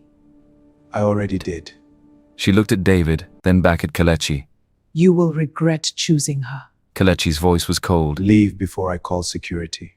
Anita walked out with her head high, but her hands were shaking. Before leaving, she entered David's office when no one was there. She searched his cabinet, then the drawer. At the back, she found an old envelope. Her eyes sharpened. Inside was part of Kelechi's missing marriage file. She pulled out one page. Wife, Grace Ginika Norsu. Anita stopped breathing for a second. Ginika? Then she smiled slowly. So she is the wife. She removed the page and left the empty envelope behind. That evening, Anita met a private investigator named Mr. Okoro in a quiet restaurant. I want everything about Grace Ginika Nwosu. By morning, he confirmed it. Grace Ginika Nwosu was the same Ginika at Okafor Group. Anita paid him and made another call. This time, she called a woman named Sandra Eke. Sandra was beautiful, sharp-eyed, and hungry for money. Anita placed a fake ID on the table. You will pretend to be Kelechi Okafor's wife. Sandra picked it up. And my payment? You will get more than I promised if you play it well. Sandra smiled. I know how to play wife. 7 days later, Ginika dressed quietly for her divorce meeting. Grandma Mercy watched her from the doorway. You are too fine for someone going to end a marriage. Grandma, it is not a date. Divorce is also an outing. Pray for me. I have been praying since you were born. At the same time, Kelechi dressed in his room and picked up the divorce agreement. He told himself the day would be simple. Meet Grace. End the paper marriage, then go to Ginika with a clean heart. He arrived first at the cafe beside the registry. A woman in a cream dress approached him. Kelechi? Yes? It is me, Grace Nwosu. Kelechi looked at her. Her face was unfamiliar. Her voice was wrong. Her eyes had no warmth. You are Grace? Do you need proof from your wife now? Kelechi took the card and studied it. Something felt wrong. You sound different. People change. 1 year is not 1 day. Before Kelechi could reply, Ginika entered. She saw Kelechi standing with Sandra. Her steps slowed. Sandra saw her and smiled. So this is the woman waiting for me to divorce my husband? Excuse me? Shameless. You could not even wait for the divorce. Kelechi stepped between them. Do not speak to her like that. Ginika looked at him, hurt all over her face. So she is your wife. Kelechi turned. Ginika, wait. Something is not... Ginika shook her head. No, I understand. Ginika. She walked out. Kelechi tried to follow, but Sandra grabbed his arm. We came for divorce, remember? Do not touch me! Later, Sandra took his phone while pretending to cry. She let it fall hard on the floor. Oh no. I am sorry. Kelechi's screen went black. She took it to a nearby repairer and quietly paid him. Delay it. And block this number. She showed him Ginika's number. The man hesitated. Sandra dropped more money. He nodded. When Kelechi brought out the divorce agreement, Sandra pushed it back. I am not signing. Kelechi stared at her. That was the agreement. I have changed my mind. How much do you want? 100 million naira. Kelechi laughed once, but there was no joy in it. You think I will let you blackmail me? You want freedom. Pay for it. Before he could answer, Chief Emmanuel arrived with his driver. Kelechi. Kelechi stood. Grandpa? What are you doing here? Chief Emmanuel looked at Sandra. Is this my granddaughter-in-law? Sandra immediately bent slightly. Grandpa, good afternoon. I have heard so much about you. Now I know where Kelechi got his strength from. Ah, this one has sweet mouth. Kelechi frowned. Grandpa, she is not who I thought she was. Sandra's eyes filled with tears. Grandpa, he wants to leave me because of another woman. Chief Emmanuel turned to Kelechi. You will not divorce her. Grandpa, feelings can grow. Marriage is not plantain that you throw away because it is not ripe today. Sandra wiped fake tears. Grandpa, if I work at Okafor Group, I can learn the family business and be closer to him. Good idea. Chief Emmanuel said. Kelechi stared at him. No. Chief Emmanuel held his chest slightly. Kelechi, must you argue with me every time? Kelechi stopped. He could not risk his grandfather's health. Sandra saw it and smiled behind her tears. Sandra entered Okafor Group like a queen. Staff gathered near reception. Mrs. Okafor is beautiful. She looks expensive. No wonder Mr. Okafor married her. Ginika stood by her desk and watched quietly. Sandra walked straight to her. Ginika, thank you for taking care of my husband while I was away. The office went silent. Ginika forced herself to stay calm. I was doing my job. Sandra smiled. Good. From today, continue doing it from marketing support. Ginika frowned. What? I spoke with Grandpa. You will assist the marketing team for now. Anita, hiding outside the company but still giving Sandra instructions by phone, had planned it well. By noon, Ginika had stacks of files on her table. By evening, she had not eaten. By the next day, the workload doubled. She refused to resign. She told herself, I did not suffer this far to run away. on the third day, while carrying files to the marketing floor, her vision blurred. The files fell first, then she fell. Kelechi came out of the lift just in time. Ginika! He carried her in front of everyone. Sandra stood at the end of the hallway, her face dark. When Ginika opened her eyes in the company clinic, Kelechi was beside her. She pushed herself up. Have you divorced her? Kelechi looked away. It is complicated. Ginika laughed softly. Then stop carrying me in public. Ginika, No.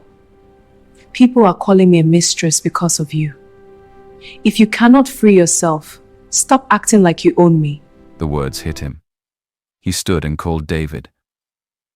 find everyone spreading rumors. Dismiss them. David nodded. Yes, sir. And move Ginika back to design. Ginika looked at him. Kelechi, I am fixing what I can. But not the one thing that matters. He had no answer. Sandra called Anita that night. He still protects her. Anita's voice was cold.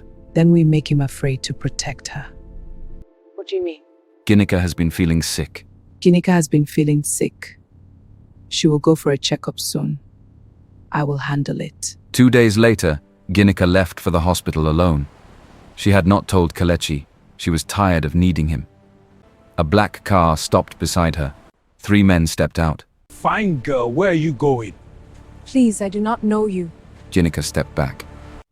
Another man touched her hair. Sister Anita said we should teach you small lesson. Ginika's blood ran cold. What do you want? Maybe we should spoil this fine face.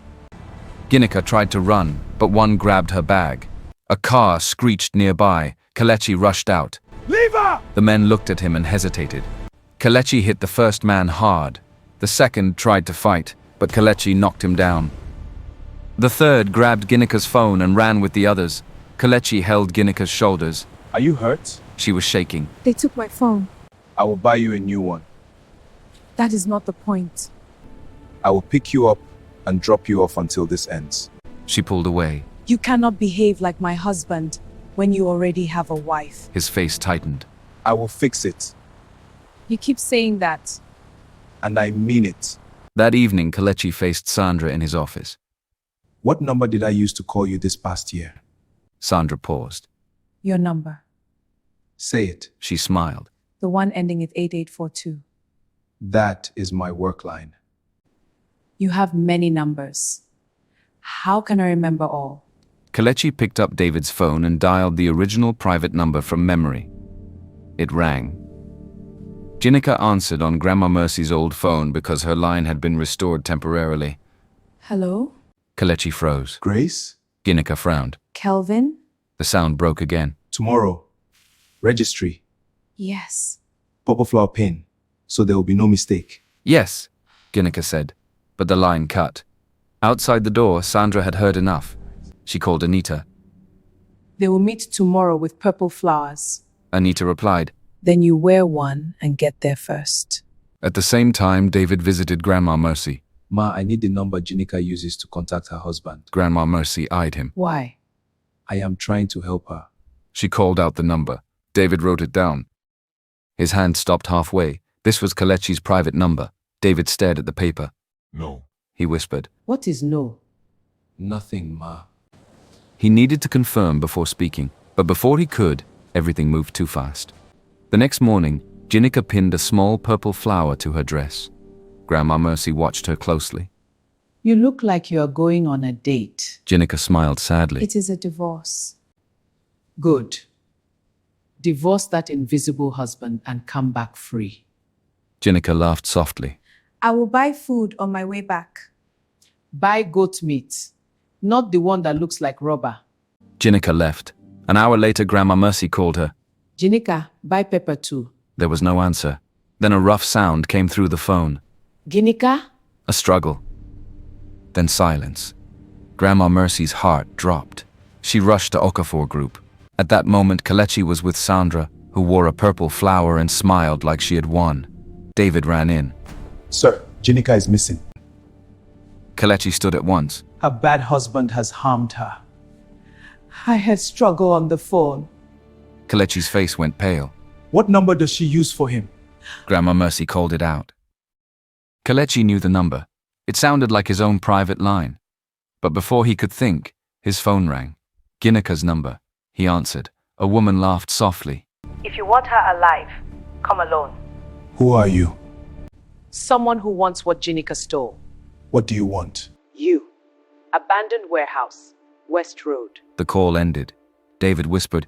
Sir, police are tracing the signal. David checked his tablet. The signal is weak. It may be underground, not West Road.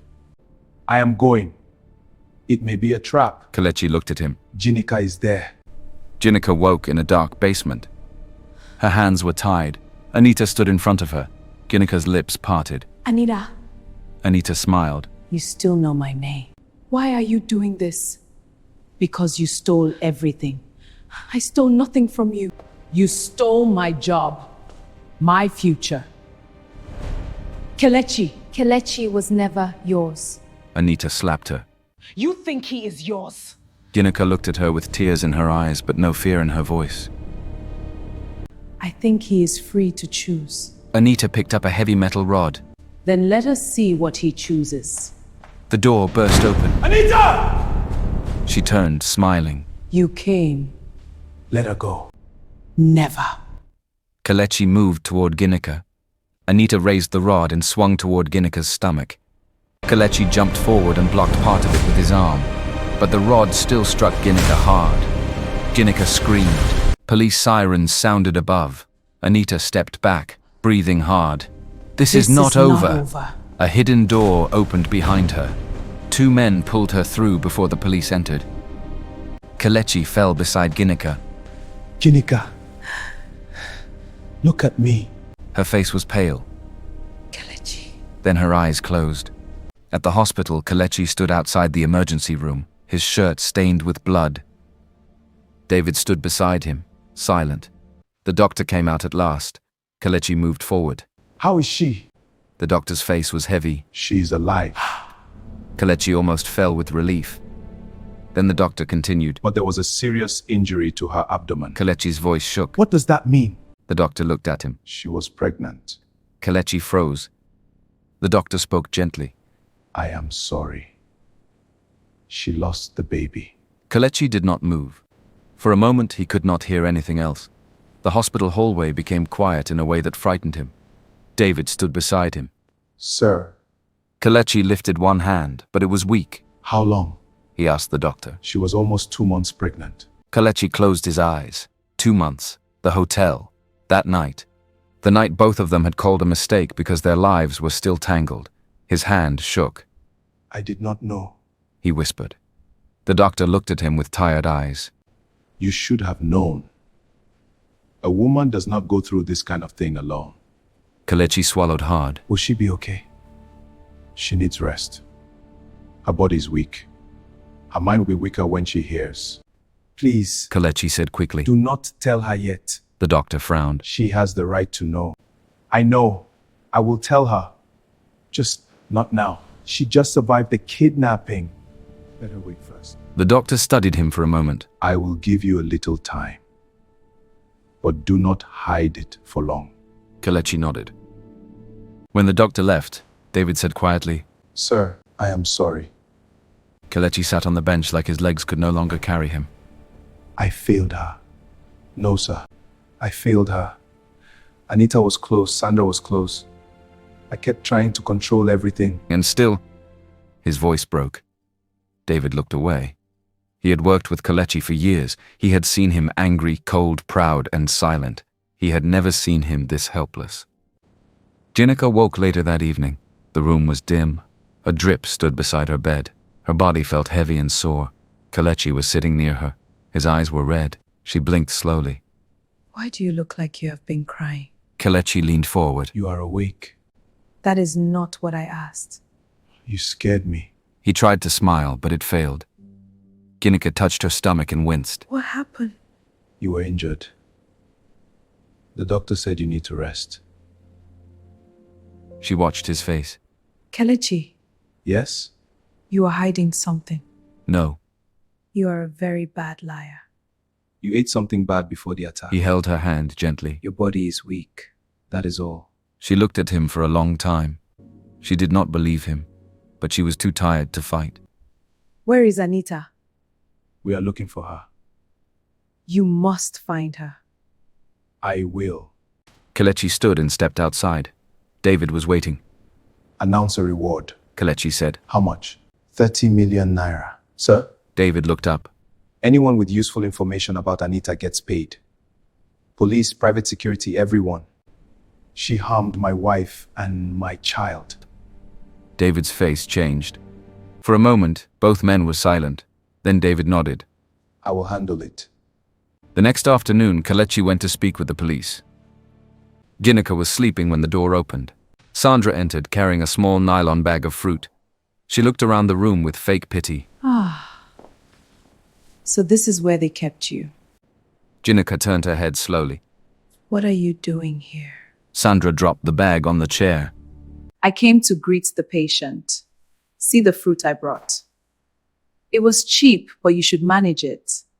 Your level does not need expensive things. Ginika's face hardened. Leave. You are still proud? After everything? I said leave. Sandra looked at Ginika's stomach. You don't even know, do you? Ginika became still. Know what? Sandra opened her mouth slowly, like she wanted the words to hurt. You were pregnant. Ginika's breath caught. Sandra continued. And the baby is gone. Ginika's lips parted, but no sound came out.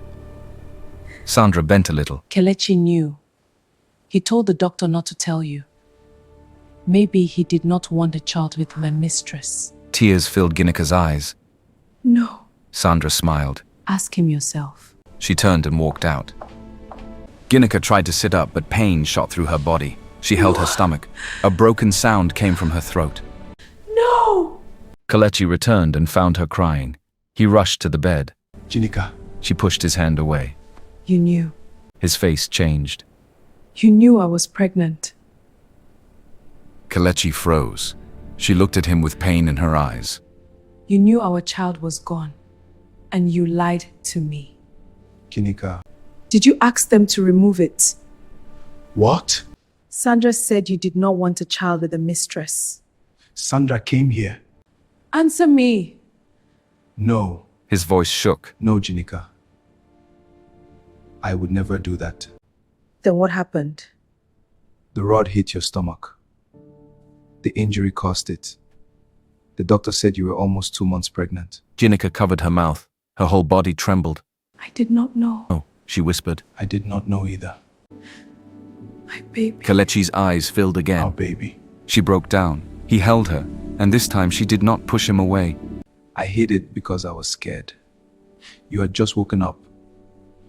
We were weak. I thought I was protecting you. Ginika cried against his chest. Do not protect me with lies. I am sorry. Even if the truth hurts, tell me. I will. She held her stomach with one hand. I did not even know the baby was there. Kelechi kissed her hair softly. I am sorry, Ginika. I am so sorry. They stayed like that for a long time. No big words. No promises that the pain would disappear. Just two people holding the same loss. Later that night, David came in with a file. He stopped when he saw Ginika awake. Should I come back? Kelechi wiped his face. What is What it? is it? David looked at Ginika, then at Kelechi. It is about Sandra. Ginika's eyes sharpened. David stepped closer. She is not Grace Mosu. Kelechi stood. What? I checked her documents. They are fake. Sandra Eke is unmarried. She has no legal link to you. Kelechi stared at him. David opened the file. I also checked the registry. Your legal wife is Grace Ginika Nosu. The room went silent. Ginika slowly turned to Kelechi. Kelechi looked at her like he had forgotten how to breathe. David continued. The private number Madam Ginika uses to call her contract husband is your private number, sir. And the black card she received from him belongs to you. Ginika's eyes filled again, but this time there was shock inside the tears. She let out a small laugh, then she cried. Kelechi whispered. Grace, Ginika looked at him. Kelvin. David stepped back. I think I should leave. No. Kelechi said. Wait. Ginika shook her head quickly. No. Let him go. Kelechi looked confused. Ginika. I need time. David gave her the file gently. I found the truth because Grandma Mercy gave me your husband's number. I am sorry it took this long. Ginika nodded. After David left, Kelechi sat slowly. You were my wife. And you were my husband. He gave a short, painful laugh. I called your husband useless. You called yourself useless many times. Even through tears, she laughed. He looked at her. And you called me proud, cold, blind, and impossible. You deserve some of them. I did. They became quiet. Kelechi reached for her hand. The woman I wanted to divorce was you. The cruel boss I complained about was you. The employee I kept fighting with was my wife. And the kind husband who comforted me was my boss. Kelechi closed his eyes. How did we miss this? Because we trusted papers more than people. The next morning, Kelechi called her from his private number. This time, she answered while looking at him. Grace, He said softly. Kelvin. Ginika smiled through tired eyes. meet me at the registry tomorrow. Let us end this confusion. She looked at him for a moment. Are we divorcing? No. I want to ask you again when we are standing there. She nodded. I will come. The next day, Ginika arrived wearing a small purple flower pin. Kelechi was already waiting. The moment he saw her, his eyes softened. She walked up to him. Good morning, Kelvin. Good morning, Grace. My full name is Grace Ginika Nosu. And my full name is Kelvin Kelechi Okafor. She held the file between them. I came to divorce a stranger. He looked at her hand. And found your stubborn boss. She smiled faintly. Are you still divorcing me? No. Good. Because I am too tired to marry you twice. He laughed softly, then became serious. Ginika, I do not want you because of the contract. I do not want you because of Grandpa. I do not want you because of guilt. Then why? Because I love you. She looked down, fighting tears again. I love you too, She said, but we have pain between us. I know. And trust is not automatic. I know. Then we start slowly. He nodded. As slowly as you want. She placed her hand in his. They turned away from the divorce office together. At Okafor Group, Sandra was in Kelechi's office chair. A few staff stood around her, laughing too loudly. When Ginika entered with Kelechi, Sandra stood. What is this? You brought her here again? Ginika said nothing. Sandra looked at the staff. You people can see it now. This girl will never become Mrs. Okafor. She is only good at following another woman's husband. Kelechi walked forward and took Ginika's hand. The room went quiet. Kelechi's voice was clear. Ginika is not following another woman's husband. Ginika is my legal wife. Nobody moved. Sandra's face changed. That is a lie. Kelechi looked at David. David placed the registry documents on the table. Grace Ginika Nwosu, David said. legal wife of Kelvin Kelechi Okafor. A file fell from someone's hand. Amaka, one of the staff who used to insult Ginika, stepped back in fear. Chief Emmanuel entered with his driver at that moment. What is going on here? Kelechi turned to him. Grandpa, this is my wife. The girl from the lift? Good afternoon, sir. Chief Emmanuel's eyes widened. Then he began to laugh. My spirit knew it! He turned to Kelechi and hit his arm lightly with his walking stick. You married your wife and did not know your wife? What kind of CEO are you? Some staff lowered their heads. Kelechi accepted the scolding quietly. Sandra began moving toward the door. David spoke without looking at her. Security is waiting outside. Sandra froze. Police officers entered. What is the meaning of this? Sandra shouted. David opened another file. Sandra Eke, you are also being investigated for fraud. You used the limited access Chief Emmanuel gave you to approve fake payments with an accounts officer. Kelechi's face hardened. Sandra's mouth opened. I did not. You moved company money and planned to leave with it. One officer held her arm. Sandra struggled. Anita paid me. She told me ma what to do. I only wanted my share. Ginika watched her quietly. Sandra turned to Kelechi. Please, I can return the money. Kelechi said. Tell that to the police. As Sandra was taken away, the office remained silent. Kelechi faced the staff. Anyone who insulted my wife because of lies should be ashamed. No one spoke. Then he turned to Ginika. I am sorry. He said in front of everyone. I allowed this to go too far. Ginika looked at him. I hear you. But sorry is not enough. I know. Trust must be rebuilt. I will rebuild it. She did not smile, but she did not remove her hand from his. For 2 days, things were calm. Too calm. Then Chief Emmanuel received a call. A woman's voice spoke gently. Chief, this is from the office. Mr. Kelechi collapsed. Please come quickly. He asked for you. Chief Emmanuel panicked. He followed the address. By the time Kelechi found out his grandfather was missing, his phone rang. Anita's voice came through. Do you miss him already? Who is this? Where is my grandfather? Come and get him. If you touch him... Come alone, Kelechi, or you will bury the old man. Ginika, standing beside him, heard everything. I am coming with you. No. Yes. Ginika, you just left the hospital. And Chief protected me from the first day. I will not sit down and wait. Kelechi wanted to argue, but he saw her face. David stepped in. I will inform the police quietly. Kelechi nodded. Do it. Anita held Chief Emmanuel in an unfinished building. The old man was weak, breathing hard on a plastic chair. You came together. How touching. Let him go. Let him go. One step closer and he bleeds. Anita held a small knife near Chief Emmanuel. Ginika's voice shook, but she stood firm. He needs a doctor. Anita looked at her. Always acting brave. Kelechi said. Take me instead. Anita's smile widened. That was always the plan. Chief Emmanuel struggled to speak. Kelechi, don't. Kelechi moved forward. Let him leave.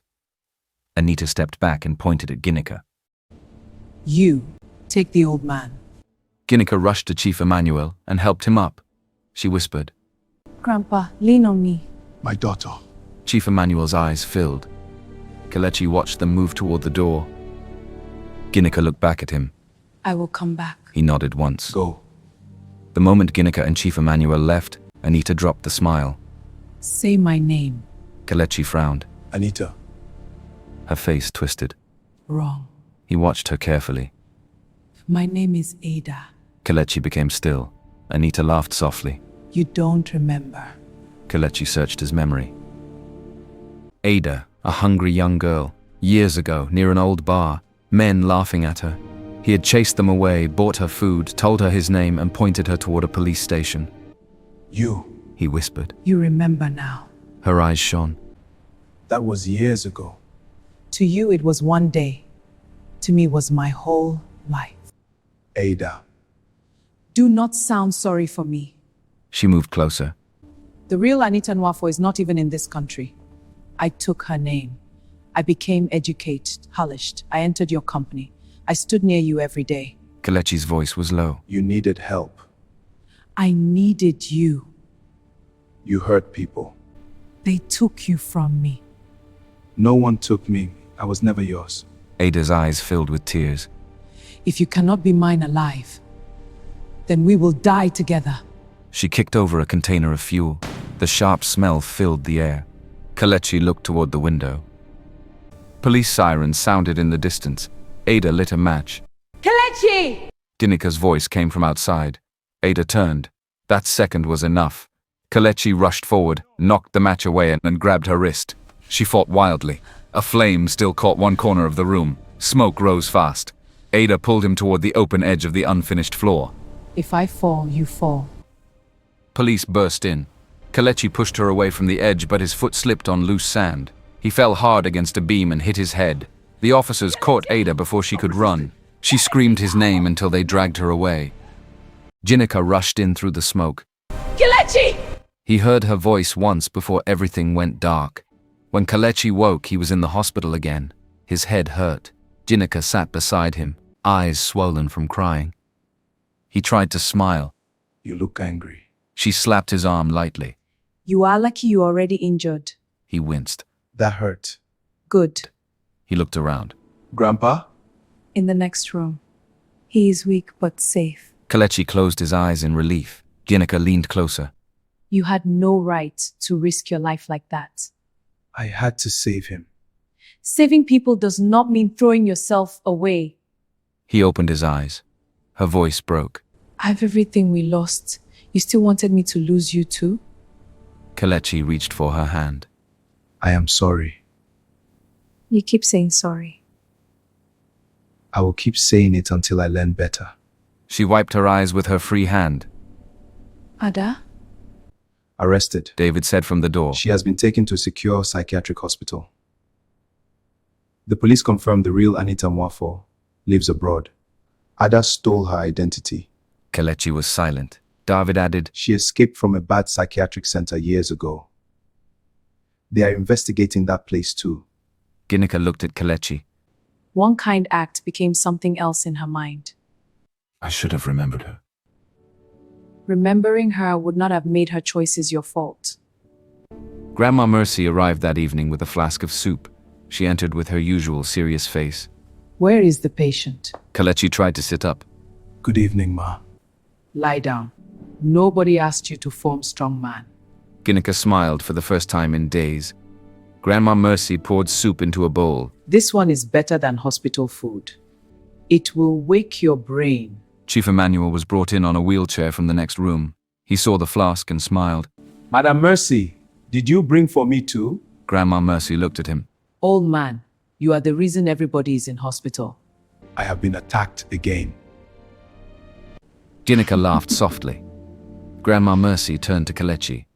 You are still better than Ginika's useless husband. That one disappeared for 1 year. The room went quiet. Ginika looked at Kelechi. Kelechi looked at the blanket. Grandma Mercy noticed. What? Grandmama. Yes? Kelechi is my husband. Grandma Mercy blinked. Which husband? My contract husband. Grandma Mercy stared at Kelechi, then at Ginika, then at Chief Emmanuel. Nobody spoke. Finally, Grandma Mercy sat down slowly. So all of you have been using my old age to play? Grandma, Do not grandma me. She pointed at Kelechi. You are the invisible husband? Yes, ma'am. Kelechi bowed his head. And you came to my house, drank my water, and allowed me to insult you? I deserve some of it. You deserved all. Chief Emmanuel laughed. Grandma Mercy turned to him. And you too, old man, you did not know your granddaughter-in-law? I am innocent. I liked her from the beginning. Grandma Mercy tried to stay angry, but her eyes became wet. She looked at Ginika. My child, maybe God brought your husband back in a strange way. Not every road is straight. Grandma Mercy touched her face. You have suffered enough. Choose peace now. Ginika nodded, crying quietly. Kelechi looked at them, and for the first time in a long while, he felt he had been given another chance he did not deserve. A week later, Ginika and Kelechi held a small private memorial for the baby they lost. No crowd, no camera, just flowers, a candle, and their families standing quietly behind them. Ginika held Kelechi's hand. I wish I had known. She whispered. Me too. Kelechi's voice was low. We will not pretend it did not happen, No, and we will not rush to replace the child. I know. They stood in silence. After a while, Kelechi said, I always thought money, power, and orders could fix anything. They cannot. Ginika looked at him. I know that now. Sometimes I do not need you to fix everything. I only need you beside me. And I need the truth. He nodded. You will have both. Some weeks later, both families gathered in Chief Emmanuel's house for a small blessing. There was no big wedding. No show, just prayer, food, laughter, and two families who had already cried enough. Chief Emmanuel held Ginika's hands. My daughter, from the day you stood up for me, I knew you had a good heart. Grandma Mercy wiped her eyes. Take care of her. She can be stubborn. I know. Ginika raised a brow. You are not easy either. David, standing behind them, muttered. At least everybody knows. David. Kelechi turned. I said congratulations, sir. David smiled. Kelechi faced Ginika. I promise to love you as my partner, He said. not as someone I can command. Ginika's eyes softened. I promise to stop hiding pain behind jokes and stubbornness. But I will still argue when you are wrong. Kelechi smiled. I expect nothing less. Everyone laughed. 5 years later, Okafor Group was louder, warmer, and stronger. Ginika Okafor was now the creative director of the beauty division. Her Pure Glow water ripple design had become one of the company's biggest successes. People bought it before they even tried the oil because the bottle looked calm, fresh, and honest. Kelechi was still strict at work, but at home he was different. Softer, playful, the kind of father who pretended to be serious until his children climbed on him and destroyed all his pride. They had 2 children, a boy named Chibuke and a girl named Zina. Chief Emmanuel and Grandma Mercy argued every morning about who the children loved more. They love me because I am their great-grandfather. Chief Emmanuel said one morning. Grandma Mercy hissed. They love me because I give them extra meat. That is bribery. That is wisdom. Ginika heard them from the bedroom and covered her head with the pillow. Today was the children's school sports day. She did not want to leave the bed. Kelechi entered already dressed. Ginika. No answer. He walked closer. Mrs. Okafor. She pulled the blanket higher. I am not here. He sat beside her. The children are waiting. Tell them their mother has resigned. From motherhood? Yes. That position has no resignation. Watch me. Kelechi leaned closer. If you do not get up, I will use my secret weapon. Do not try it. She sat up quickly. He tickled her. Kelechi, stop! Ginika screamed and laughed Get at up. the same time. Kelechi, stop! Get off. I will divorce you. Divorce? He stopped at once and placed one hand on his chest. She pointed at him. Yes. He folded his arms. Fine. Answer 2 questions first. This early morning, When did we first met? She smiled. the day I stopped Anita from pushing Grandpa. Kelechi nodded. Good. Second question. When did you start liking me? Ginika I looked cannot away. remember. Kelechi stood. Then I am angry. Fine. I liked you from the first time I saw you. Continue. You were too handsome, and it annoyed me. I started falling for you when you defended Grandpa. You did not know who he was. You only knew he was an old man who deserved respect. That day changed everything. He helped her up. In the dining room, the children were already arguing over who would win the running race. Chief Emmanuel was telling them he used to run faster than everybody when he was young. When I was young, nobody could catch me. You run? Please let us eat in peace. Kelechi carried Zina with one arm. Ginika held Chibuke's hand. The house was noisy, warm, full. As they stepped outside together, Ginika looked at Kelechi. No contract, no secrets, no pretending, just family. And this time, they all left together.